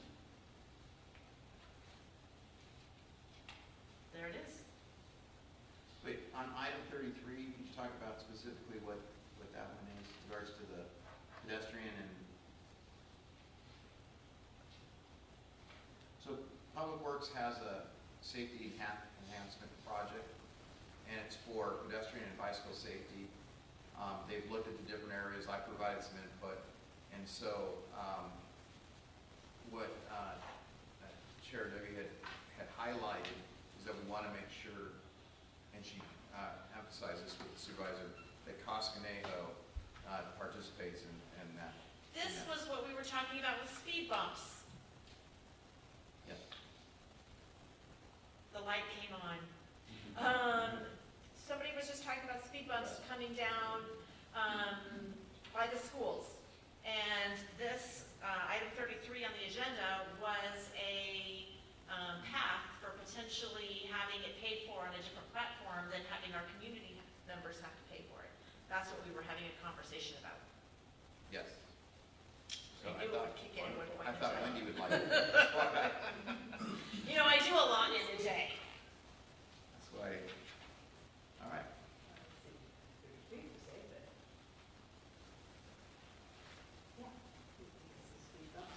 Paid for by somebody else or contributed to it. That's That would the- be fabulous. But it includes a lot of things. It's not just speed bumps, it's also, you see throughout the city of Thousand Oaks, you see those marked areas that are in green, the striping and all of that.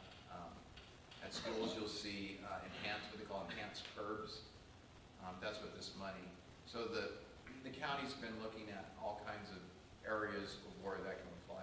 Part of that, by the way, was this, the flashing pedestrian light that comes on. That was part of that, and we got that in earlier as part of that project. Okay. Back to you, item number 14. Okay, are you able to hear me from here, or do I need to go to the, okay.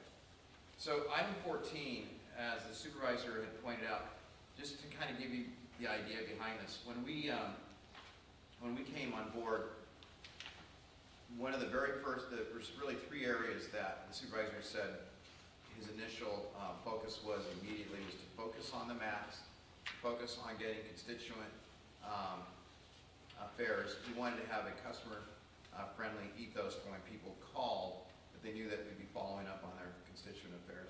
And then also he wanted to launch what was called Gold Team, which he has done recently, and that's an economic development program. So with those three in mind, we started with the MAX right away, and we began to look at the different resolutions. So we have within our district, which is District 2, we have 4 MAX.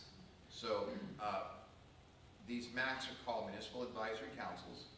We have one for Oak Park, Casa Conejo, Somas, and Santa Rosa Valley.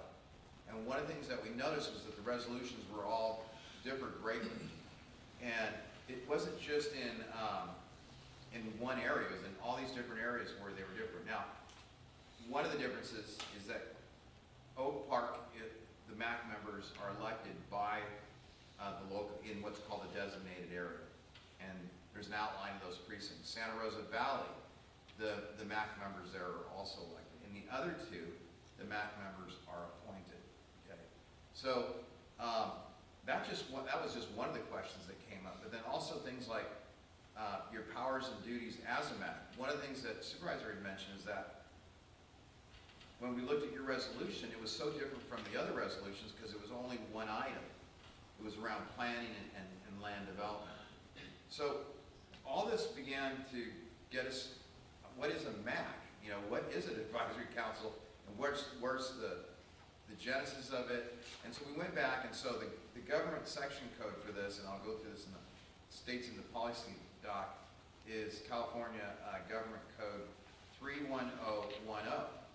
And that's where the state of California, recognizing that the unincorporated areas didn't have the representation that cities have with their city council, mandated or allowed the opportunity for county supervisors to create municipal advisory councils in the unincorporated areas so that they would have representation, okay?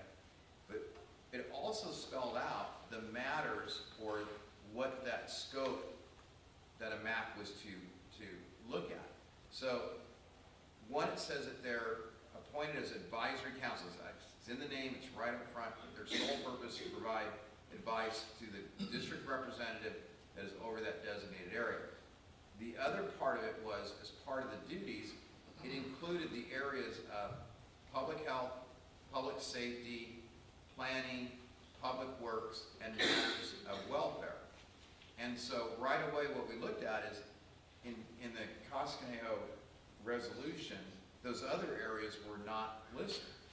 Now, we always are talking about these issues. Can you pull up that resolution? I think it's broader than what you're. No, I've got it right here. It's right here, yeah. It's established, and the resolution, The original resolution? original resolution is right here. Ricky, it's one page.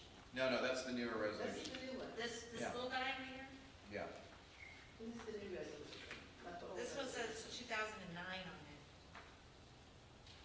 No, that's the code. Yeah, no, I have the original one.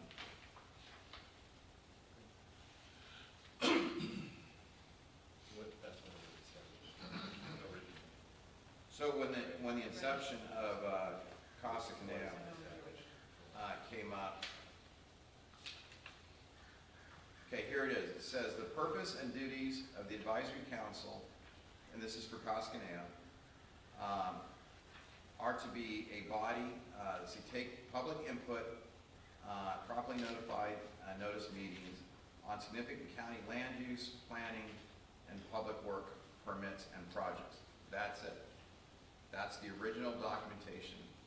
And when I look at that, if you go to 31010 of the California Code, it states areas of public health, safety, public works, planning, and matters of welfare. So what happened was, I began to look at this and say, okay, why is this one different? So all of our other MACs outline those other duties. So the scope was limited in your resolution to those areas. So that was one of the things that started coming out. What about other MACs? And so as we looked at other MACs, there was differences as well. Not as much. This one was actually one of the most narrow resolutions I had seen. So that began the discussion of standardization, and we began to look at other counties. So one of the counties that came up was Casa Conejo County, had a really good policy manual as well as a handbook. And so that any MAC member could pick it up and read a number of items that are not included in the resolution, including like decorum and public comments and how does the meeting handle. So it led us to talk to the supervisor. He agreed. He said, this is something I don't think anyone's ever looked at. So in that process, you will know that throughout the history of any MAC, there's a number of resolutions that have been enacted, and in this case, the resolution, the new one that's in your guide right there, doesn't change anything. Like for instance, your location map was one of the few MACs that the location did not have to be changed. Because you're kind of an island surrounded by city, where in Santa Rosa Valley, Somas, their MACs really didn't have the proper coverage, that what we call a designated area. And so, but in your case,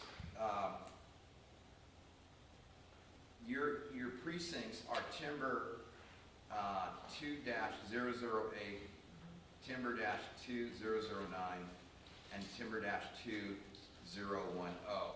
And so if you look in your packet, that's this map that you see here. In this particular case, for this map, the map is unchanged. So, and it follows basically the boundaries of Casa Conejo.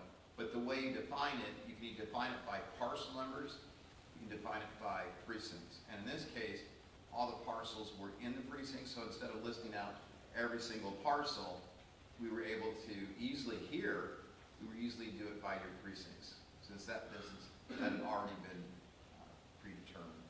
Does that make sense? Anyone have a question on that? So a MAC has a designated area that it has its scope of work. For instance, an Ojai MAC has nothing to do or to say in your community. And, so the advice that you're giving to the supervisor is on the matters within this designated area. So the new resolution simply states that it's a continuation of your map. There's nothing that's changed in regards to that at all. There's nothing changed in regards to your map. It states in the resolution, the council was established in 2009 as an area that was not and continues to not be incorporated, an incorporated city. Residents in this unincorporated area of Newberry Park desire to advise the Board of Supervisors on matters pertaining to their designated area. To better assist and define expectations of the council in alignment with Section 31010, a County Ventura Municipal Advisory Council policy document has been established, which is updated from time to time. The council is expected to abide by these policies. As we go through this, there's nothing that's earth-shattering. It's simply more of a framework and policies of how meetings are conducted, how subcommittees are formed, so in your case, your resolution, your scope is being enhanced, not being pared down. So it's just to make it in line with government section 31010. So now what we can do is we can go through the policy doc. I know what time is it right now? It's already 7:30. Okay.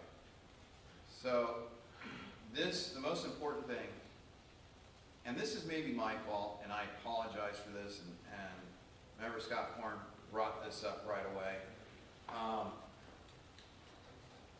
We had a decision to make, so this is a draft document. Because it's going to affect all the districts, it's going to be going before the Board of Supervisors at some time for a vote. Where we are right now is we simply wrote it up and sent to County Council for their input. That's exactly where we are right now. So this is a draft document. This is literally fresh off the press, if that's how you would say. Is that how you say that? So hot off the press. So hot off the press. So it hasn't even gone through a complete proofread right now. So I shied away, and Wendy had emailed me saying, "Where's this document?" So because we were in the process with legal, I felt it was important that we at least share it with you. So the question was, do I do it sooner or do I do it later? And so we're getting this. It's probably, I would say, 90% there. So if we go through just the introduction again, can you guys see up there on the, you guys have can everyone see that up there? So your introduction. Okay. So California Government Code Section 31010 allows the Board of Supervisors to establish municipal advisory councils for any unincorporated area in the county to advise the board on matters that relate to the designated map areas. So that's why, again, we talked about the map, we talked about, and it's going to tell you here, including but not limited to advice on matters of public health, safety, welfare, public works, and planning. So that's where you see one of the biggest areas of standardizing all the MACs is to make sure all the MACs are in line with the government code, and so that's what you see here. Like I said, in your case, yours was very narrow. Yours is being enhanced to include these other areas, which would also be important to your business plan. So the primary role, it's advisory. It's not a policy board. You're not developing policy, but you are providing the representation to the supervisor on areas that have been outlined that the supervisor will need to know about, so that efforts can be marshaled and resources can be marshaled in those areas that you see to have improvements.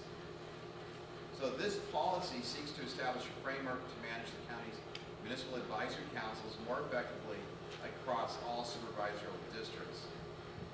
While some variances may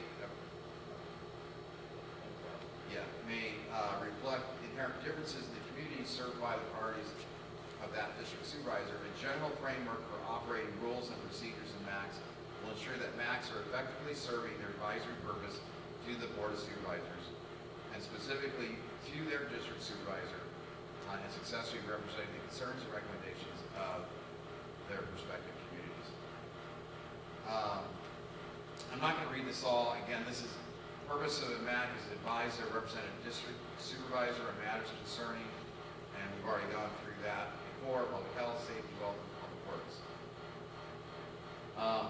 What's interesting is now with the establishment of the legislative committee and with the MAC, one thing that we did find in the California code was that MACs are, the information is to flow two ways.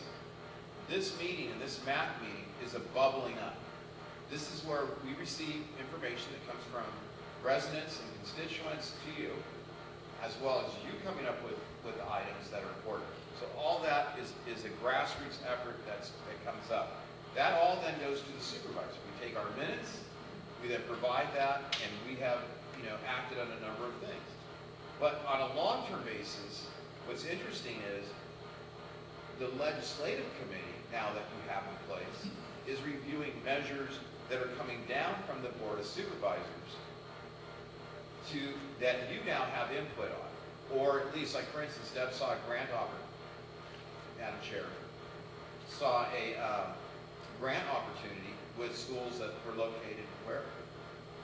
Ojai or for the green initiatives. Exactly, there was Ojai went after a CAL FIRE grant to enhance their playgrounds. Yeah, through using green initiatives. Right. So she then looked at that and said, is there an opportunity, and she reported to the supervisor on that item, can we bring that into Casa Conejo MAC? So this top-down approach, what is the board doing? The legislative committee bolts into that. Every single agenda item, this legislative committee is looking at and reviewing, and then bringing that information to the supervisor. Hey, can we have this, or what about this item? It's going to really impact us. We need to make sure you know that. So, Board of Supervisors, agenda items flowing down, grassroots coming from these meetings is flowing up. And that really completes the circle of true representation of what a MAC is about. So, again, there's nothing in this that's, so that's kind of like, talks about, again, the why MAC. Okay, board member MAC assignment.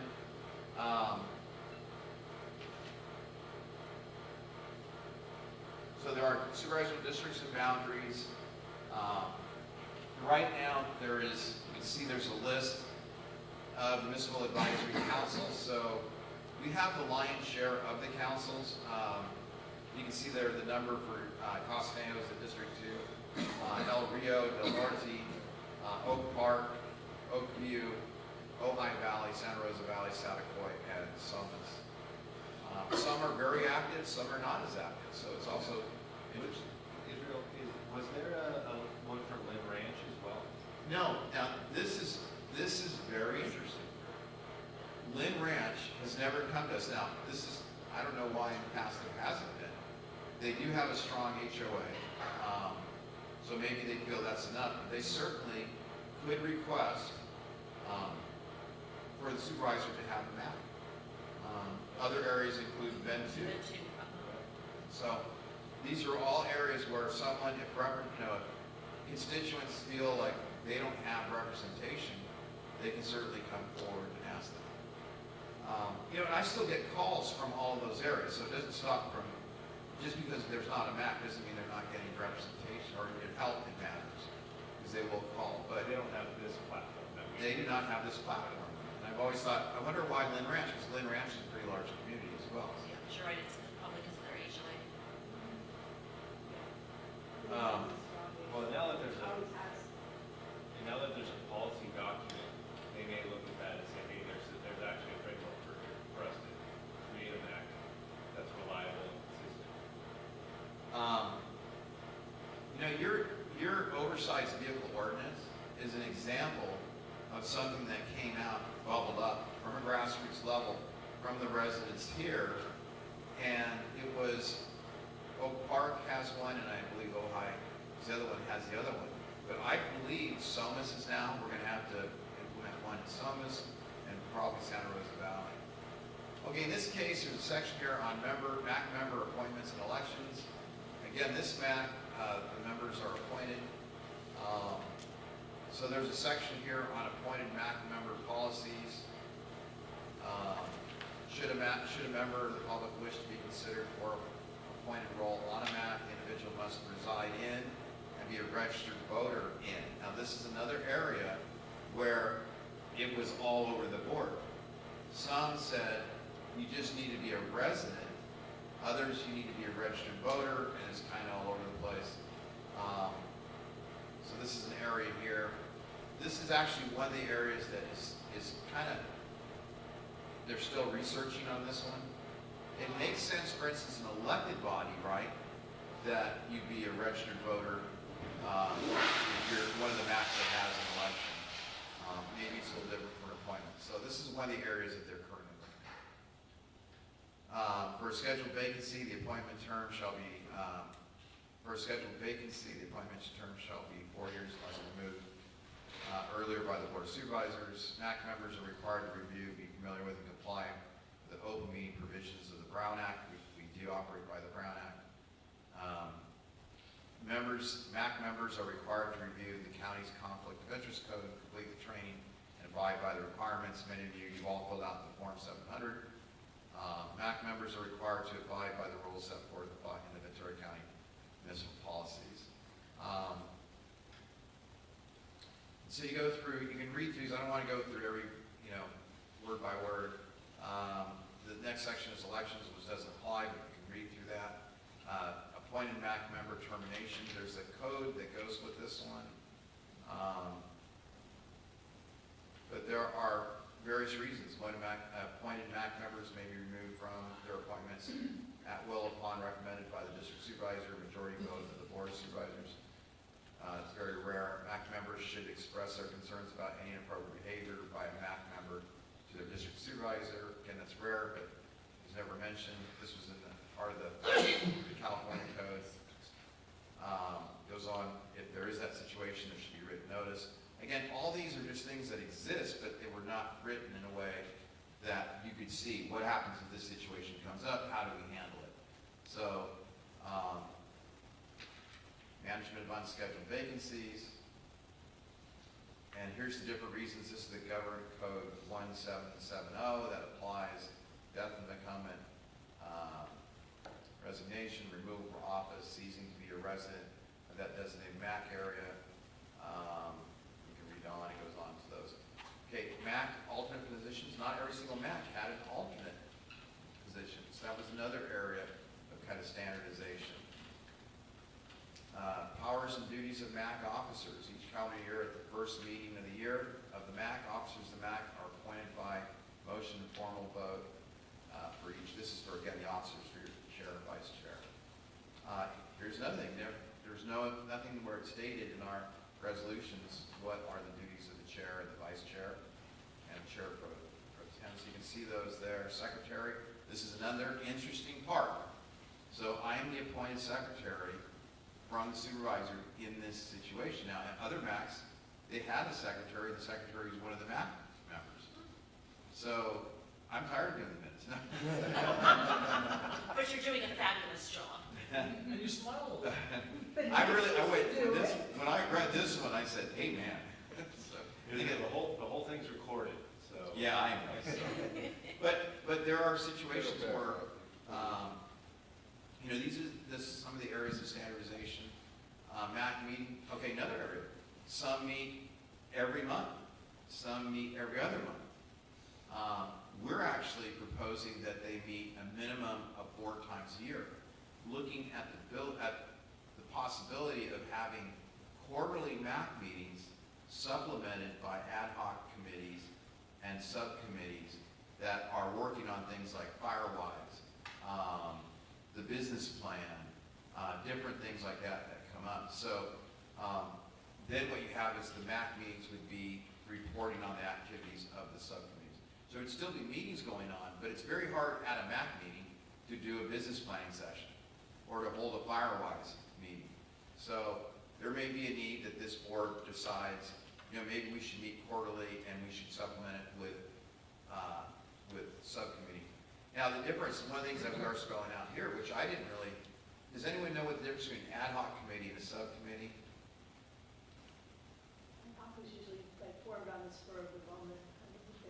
So an ad hoc committee is less than a quorum of the MAC, but does not include the public. So if this MAC ever has a need to, some kind of objective that needs to be, completed, your board can certainly say, you know what, let's develop an ad hoc committee, appoint 2 of the members. This is not a Brown Act meeting. That's why you have less than a quorum and why it's not a public meeting. And so you can work on a particular project. Maybe it's a community project or something. It doesn't require a subcommittee. Would be a Brown Act meeting that has an agenda, is required with the 72-hour posting, public's invited, and this could be something, for instance, for your business plan. You may establish a subcommittee because you want to have broad input from the constituents and residents, and so in that case, it makes it a little more hard work on me unless when you become the secretary. But, we would actually have to hold those meetings according to the Brown Act.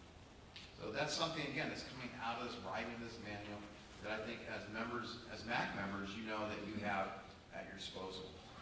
Cover special meetings, order of business, and then it goes into every aspect of a meeting, from the call to order to roll call, pledge of allegiance, minutes, agenda review, and again, it's just policies and guidelines.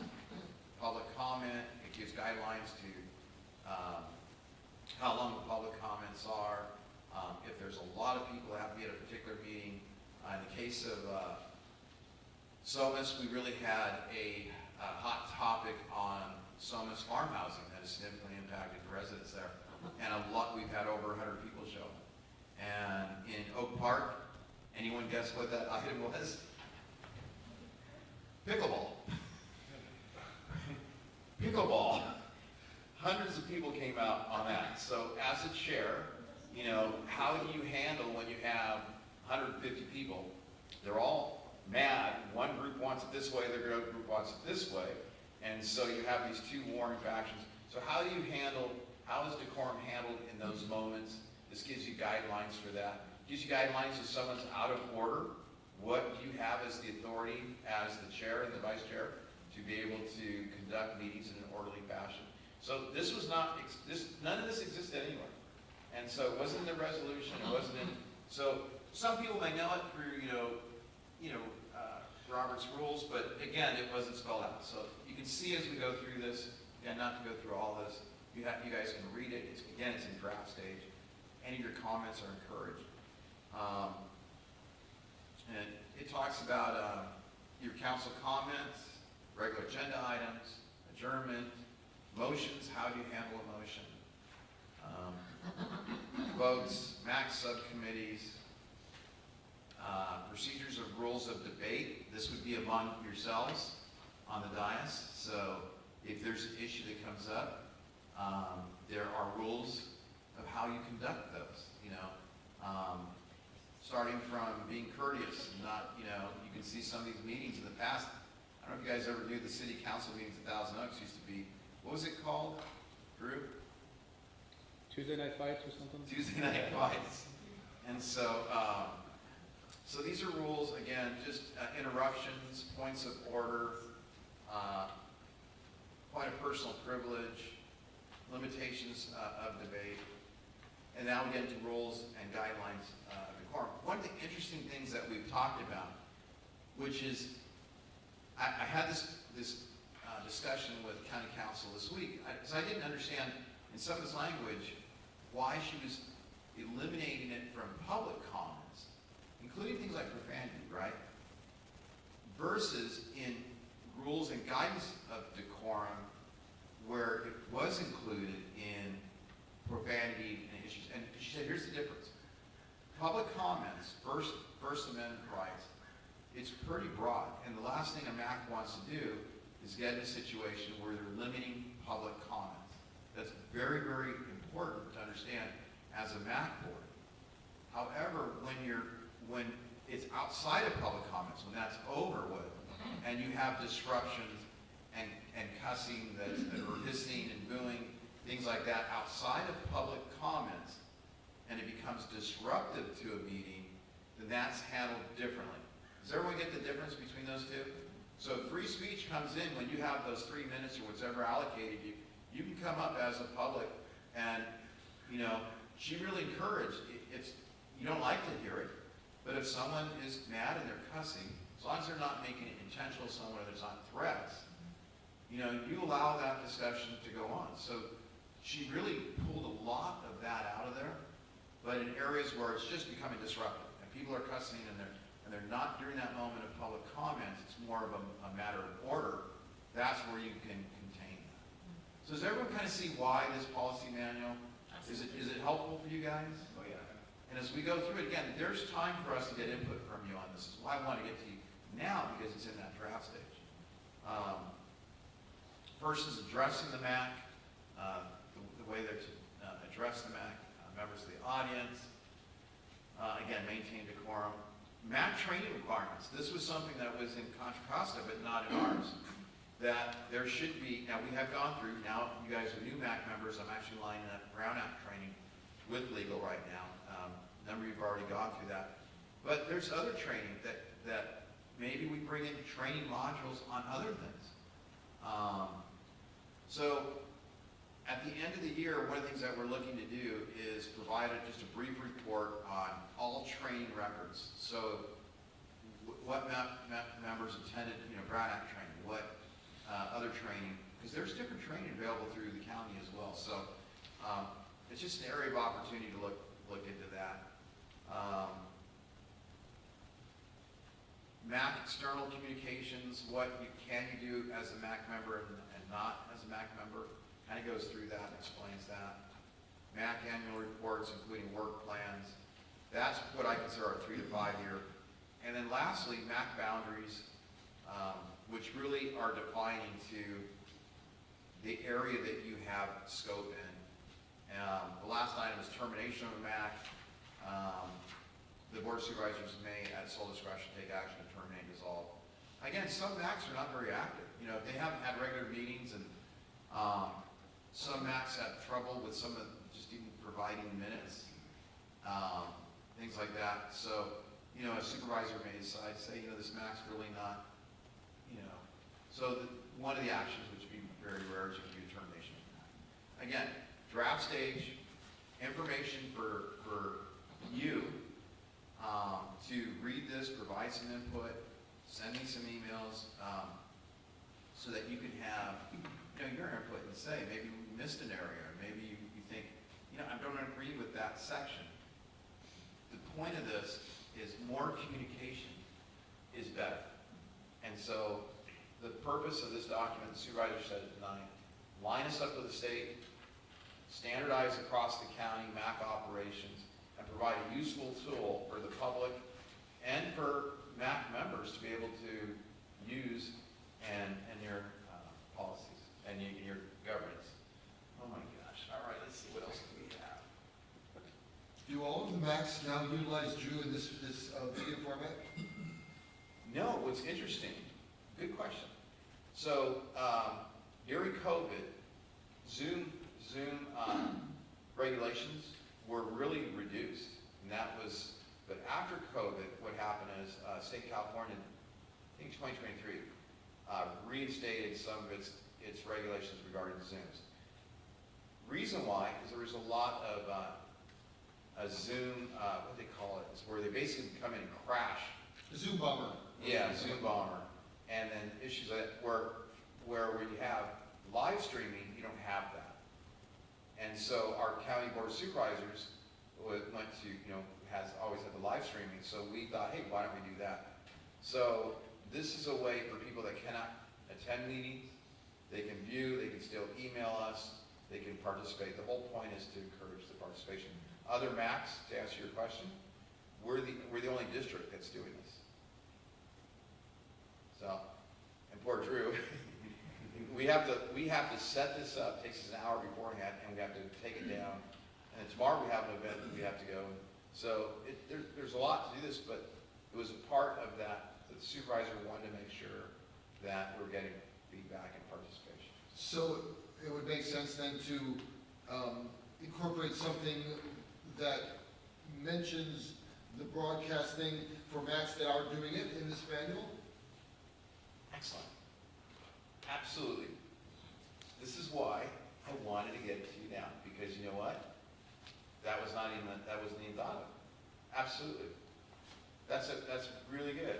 This is, Gosh, Scott. because this is why I wanted to get that input earlier. It's so. a company town, everything revolves around the entertainment industry. So There is nothing in here about that. So, thank you. Excellent suggestion. I really appreciate that. Mr. Cool. Yes, if I may make a comment, it is somewhat tongue-in-cheek, but it's sincere. How can it be tongue-in-cheek and sincere at the same time? You mentioned Robert's Rules of Order, and I highly recommend, for two reasons, that anybody who attends a meeting should familiarize themselves with Robert's Rules of Order. I guarantee you it works better than Ambien. I'm sure, no, but you should, because one thing you don't want to do with a piece of business is table it. Once you table it, it becomes the first order of new business at the next meeting. We can't talk about it any time in between. And most people don't realize that. They think, oh, we're just postponing it. No, postponing it is fine. Tabling it, no. Sorry about that editorial, but really, get a copy of it. It'll bore you to tears, but it's really, what to do with a motion, how to amend a motion, how to amend a motion, et cetera, et cetera. All of that stuff, it's there. It's antiquated, but it's there. I appreciate that. Sir. This is definitely a step in that direction, and I mean, are any questions? I know we're kind of getting late, because I want to go through the business planning and how they dovetail, how they come into play with each other, but is there any questions? Yes? I have a quick comment. It's item number 10 on page 6, so you can find it later. This is the first time I have seen this document. I think hopefully it will have another chance to be seen well before the next meeting, whenever that is. Traditionally around here, we've sometimes not had July meetings, and the school is not available to us. So.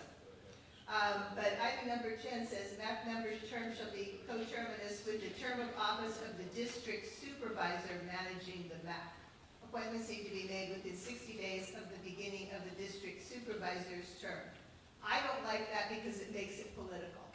And as a person who has been ejected, so to speak, for political reasons because I supported Gurrell's opponent, I think if your appointment term goes from A to B and it crosses over between supervisors, it's nice to actually have continuity from experienced MAC members. Scott has kind of handled that for this particular group at the moment.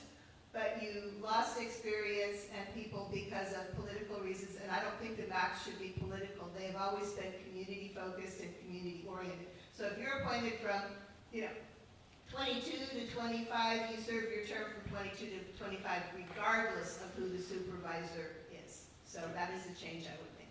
Good input. Thank you. Like that. Yeah. All right. Want to go on to business plan? Hang on a second, Robert's Rule of Order.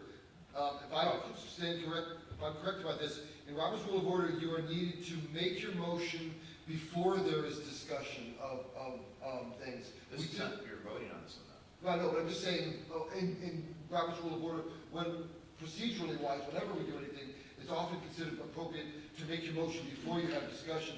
We've typically waited till we've discussed everything before a motion. It's up to you. Clarity on that for us then. Well, we don't operate under Robert rules with them, but I think it's a good practice, so if you want to do that, sure. I'm just saying. Yeah, no. That is Robert's rules, we have the motion to discuss. Yeah. I'm not making a motion. No, I'm not motioning at all either. I'm just saying that in the future, if we were to. Well, I'm giving you the opportunity to Clarify plan. procedurally what we would do going forward, is what you're clarifying. So do you need a motion on this? You guys can certainly, if you decide, if you want to. Are we isn't it still open to review and It is. bring It's a suggestions draft, back? copy, Right, this is exactly. discussion. Okay. It's not under voting, it's an informational item. And it would not be decided by the Board of Supervisors before our next meeting? They would not approve it by then? Do we have time between now Well, and then? that's why we wanted to get it to you now, is because you can provide that input now. I'm not sure the exact time it's going to, but it's going towards that direction, so. That's the reason why we put it on here today. So then is there a timeline that we should review and give any suggestions to that? Yeah, I would say this is a document, it's in the process, it's going through. We don't have a timestamp on this right away that I know of, so Mark's been out this week, so he's handling that side of it. I can clarify that for you tomorrow when this is scheduled to go before the Board of Supervisors, so.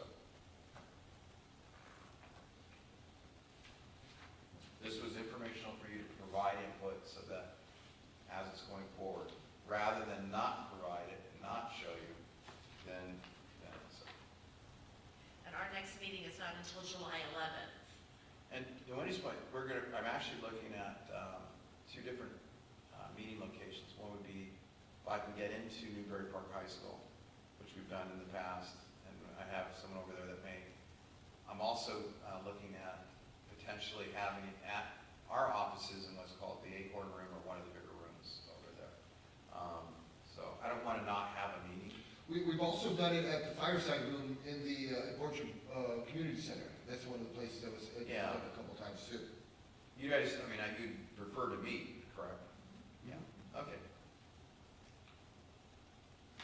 Okay, moving on to the next one. I'm confused here, you guys. What do you want to do as a board? You guys making a motion or? Well, I motion that we recommend item 10 of the MAC member appointments and elections things to better reflect the spirit of the process that exists now, is that there are, and I don't have it properly worded, that the terms are not tied to the supervisor's terms, however we want to state that. That they are related to when the appointment happened and how long that appointment is scheduled for, be the overriding factor for that stuff.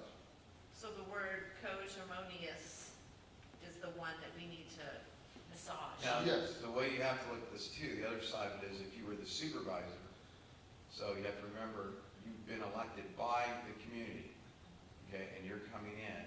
It'd be the opposite way. If we were ones leaving the office and previous supervisor, was entering office, I'm sure that they would want to have their representation. So I'm not sure how that shake out. That's up to the Board of Supervisors, but I believe if it's important to you that you do put it in there and then we pass it on.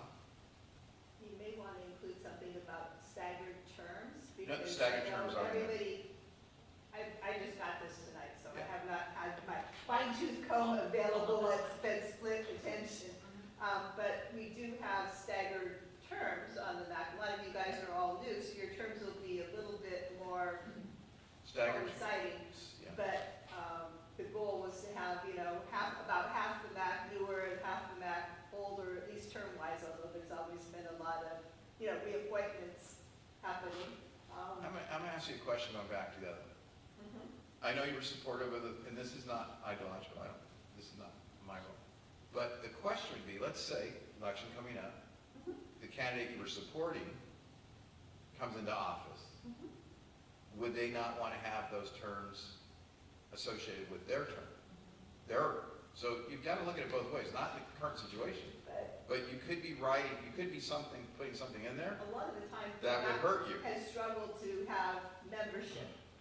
I'm just stating the I don't other think side. so. Let's say an opponent, the one that you're referencing, wins the next term.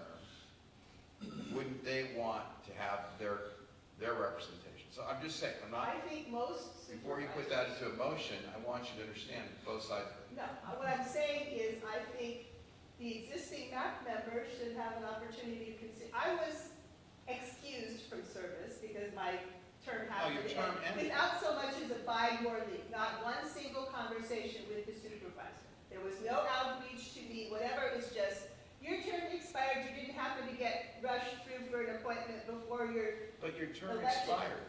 But let me finish, please. But there was no, would you like to continue? There was no outreach to me as a person who had been the chair several times, had served long-standing, and been one of the most active, productive members of this MAC since about 2014. There was no outreach whatsoever. It's just, you're gone. I thought that was personally very rude and very political, which usually in this county, we don't act a I lot. totally understand your frustration, determined. So I think the supervisor should have a duty to, at the very least, review the existing MAC members and see if they wish to continue or not, and have an So- opportunity to know who these people are. I get that, and I'm not taking sides on this. I'm asking the question, if, you have to think through this, what you're about to suggest. If another candidate wins, do you want this, the motion you're about to make, do you want it in there? I don't care, either way. So let's blow this up to, from the micros to the MAC. Level, yes. Let's blow this up from the micro to the macro. Let's just say it's the traffic commission board. You're suggesting then, Israel, that when the new supervisor comes in, not only is he to fill the vacancies, he can also then get rid of all those traffic commissioners and start over fresh. That's just too political. No, what I'm saying is, But that's most of the maps, statewide, when we looked at that, no reason, it was just in there. And that's something that, your suggestion tonight, I'm taking it at face value. I'm just asking you to look at both sides.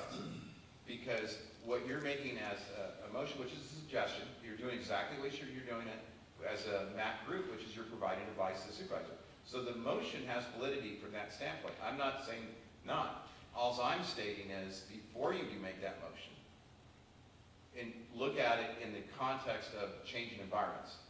That's all I'm saying. Okay, so let's get back to my example, the traffic commission. Do those people then all of a sudden have to be, start over again at the traffic commission, or does Supervisor Burrell receive members that are on that commission that still have some more time? The difference is, that's a policy organization. They create policy. This is an advisory commission. So, We serve at the pleasure of the supervisor as needed. I got it. No, and I'm not trying to take a side either way. I'm just suggesting, whatever you suggest, you have to take into the context of changing environments. Because what you put in there may also be something you don't like down the road. All I'm suggesting is, whatever you decide, I'm not opposed to whatever you do on that, but just look at both sides of the coin before you make a motion. But if that's the advice you want to give to the supervisor, as a MAC, that's your role. All I'm asking is take a look at it before you just make that motion. So taking Wendy's statement into consideration and moving forward, maybe there should be something in there that the incoming supervisor, should it be a new person, have a conversation with the existing committee to find out, number one, their term and their interest of the committee and go from there. I don't know. Right, because if you're on the board and you don't wish to work on the board under the new supervisor, you certainly have the option to say, hey, I'm done, replace me before your term But ends. it's not just this. We have 50-some appointments that go across the county. Right. When a new supervisor comes in, they can, Make changes, I get that. so But at least that maybe exists in across the board. Wendy's case, there would be, Yeah. yes, Yeah. there would have I been a understand that, conversation. and that's decorum, so that would come under decorum. I get that. Yes? I got a question. You know, we're talking about, under this appointed part, 8, 9, 10, and 11. And it all deals with the supervisor. The new supervisor comes in, the new supervisor gets to do what they want. Now, that was written for a reason. And to me, I used to be on 2011, 2012, I was on the MAC. And I think the only reason to switch this to not letting the supervisor do that would be ego. If we have an ego that I want to still be on here, I want to do this, well, you know what? The rules were, and that's what we are. And again, I don't want to change the rules. Any MAC member, when the supervisor came in, could have been, as long as you get the votes of the supervisors. And by the way, this happens. Supervisors will come in, they want all the members replaced, and let all their people in. That's not what took place in Casa Conejo. I apologize for what you went through, and I recognize what you're saying, but that wasn't the case. Members were not just, so all I'm stating is that when you make a motion, if that's what you guys want to, I'm just telling you, just be careful of both sides. Yes? In Oak Park, the MAC members are elected. Yes. So you're saying the supervisor can come in and dismiss the people that were elected to that MAC? If there's inappropriate behavior, sure, the supervisor can come in and do that. Well, behavior is one thing, but just to come into a term and say, okay, even though you guys were elected by the community, you're done? That's like a Sandra? Is that like a We're gonna go to the next thing right here, where it says elected MAC members, and it says 3A, the term of office for elected MAC members shall be 4 years. So an Oak Park elects their members, the community elects them, is that what you're saying? That's up to the supervisor to decide. Again, a MAC is not a political body. A MAC is an advisor to the sitting supervisor. Whoever wins that seat. But that's part of why you have elections. They competed for well over, in the primary and in the general. That's the outcome. Now, the incoming supervisor, regardless of which way, this is why you have to flip the coin. And you have to look at it the other way. I'm telling you. So, I think that Dave's correct in pointing out that 8, 9, and 10 kind of all go together. yeah. And if you guys want to make that motion and send that message to the supervisor, I will, that's completely up to you guys as a MAC. That's why you make a motion. So it's up to you, and maybe you want to have more discussion, but I'm not opposed either way. I'm just trying to point out before you make a motion. But I think one of the things that has been important, at least for this body, since I have been here, and I know I relied a lot on the people who were here before me, is to having some sense of neighborhood roots and continuity and what has happened. I remember the battle over sidewalk, grinding and all that stuff. It was huge. We had meeting after meeting and battles, and supervisors even flipped their point of position on it. We had grinding agreed to, and then another supervisor came in and said, no, undo grinding. So there are things that it is helpful, if you can, to have some continuity as long as people like you guys are willing and interested in serving and paying attention to it. But, sometimes the voice of history is important. It's not about politics as much as about safeguarding and protecting and improving and working to the benefit of Casa Conejo. Because I always look at this group as, this is neighborhood, this is community, and we're here to make our community better. But I think when you put this other thing in, it makes it much more political, and it can be, there are times when we disagreed with Supervisor Parks over things. It was not unheard of. There will be things that we will disagree with Supervisor Guerrero on.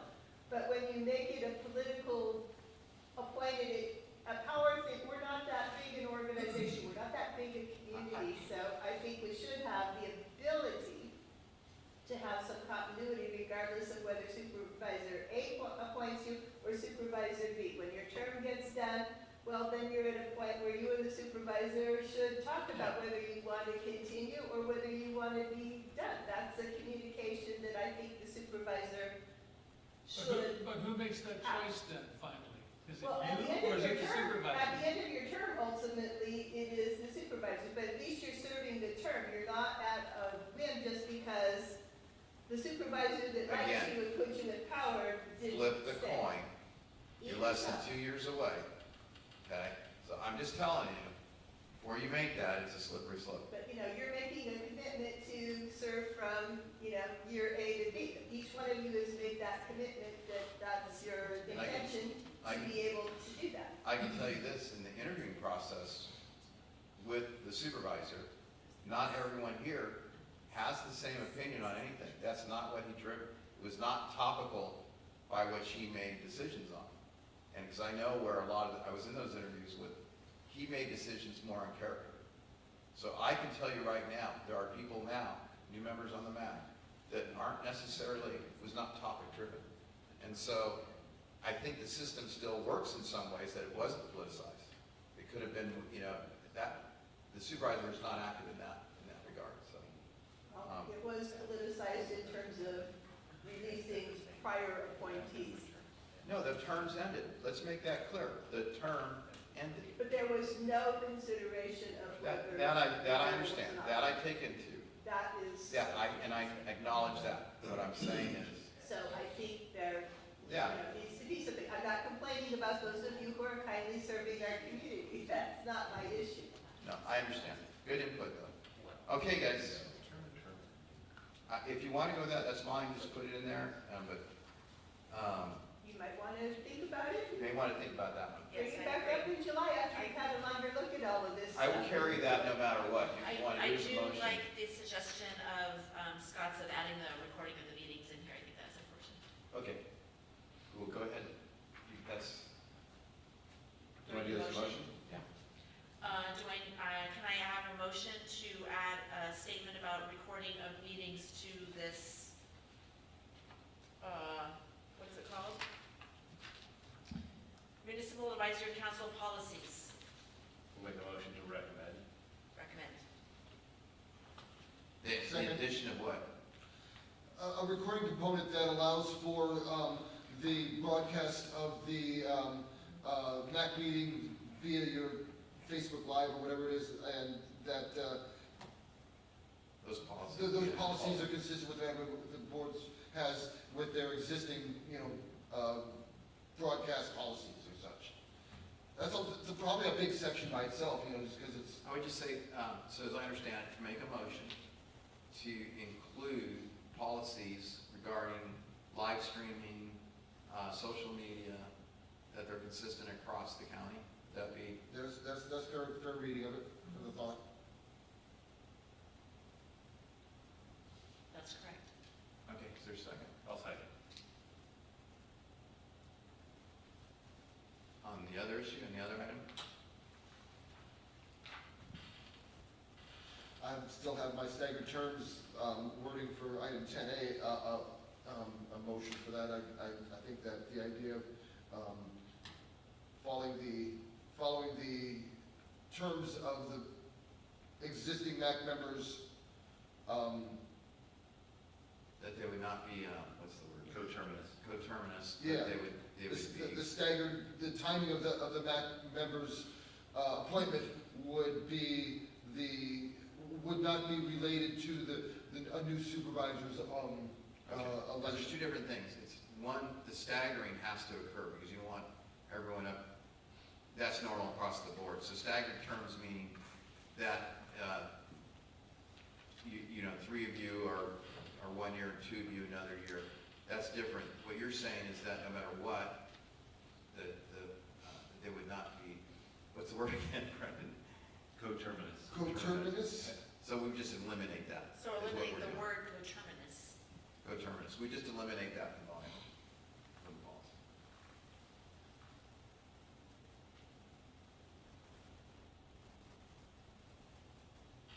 Is that correct?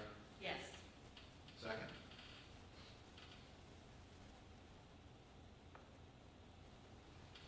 It's not on me, guys, you said second. Second. Rick, vote on that? Scott, was it your motion, Scott? It was my motion. And then you have to vote, did you vote on the previous one? Sorry, we're all over the place there. Let's put them together then, the two different changes we've got going here. Okay, that works. So, your motion is to implement policies concerning live streaming and social media, Correct. and then addition to eliminate the coterminous aspect of the In item number 10. item number 10. Those are two different things. Yeah, they are Right. two different things. So, You have Can to we vote on them different- together? we have to vote on differently. Oh, we do? Yeah. Okay. So I need a vote. So you need you've had a We already second did a on the other motion. one, so now you need a vote on the Okay. first item, which was the policies regarding, Live streaming. yeah, the addition of those being included. Okay, all those in favor of adding live streaming to the policy manual? Aye. Aye. Okay, now on your second, The second would be removing the word coterminous from item number 10. and And did you have a second on that one? Yes, I think Rob seconded. Rob seconded that. Okay, now you have a vote. So a vote on removing the word coterminous from item number 10 of the policies manual. All those in Vote on that favor? individually? Yes. Okay. All those in favor say aye. I think he's asking for a roll No, call. he's asking for, Oh, I'm sorry. so I'm going to okay. Rob Alvarez, Yes. Brendan Garcia. Just to clarify, this is a recommendation. It's a recommendation. Recommendation. Yeah, that you bring it forward to the supervisor. My vote is an aye. Okay. Debbie Han, Yes. Sauer, Yes. David Ayers. No. Thank you. What was the, so it passes on that one? We had 3, right? Yes. Four, one. 4-1. I thought we had, no, I thought there was another. It's for years descending. Okay.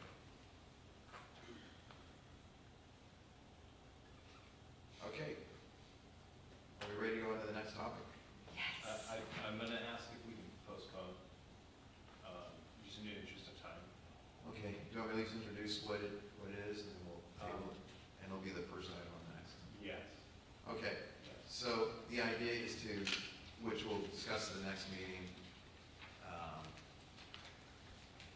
the 3 to 5 year business plan, the framework that Brendan's been working on, and he'll be introducing us. I'm very excited about it. I need more time. Okay. Okay. Excellent. Okay, so, hold please. I did want to say one more thing. Congratulations to everybody for putting your signs up, for getting people here. One comment I have is that I actually talked to somebody whose house was right there where I was putting a sign. And I said, I'll be taking this down Thursday night after our meeting. You should come. Well, what is that? So I still think that there's people out there that don't know, and how do we get that word out? So maybe a thought process, and we can discuss that at the next meeting. And following that, a motion to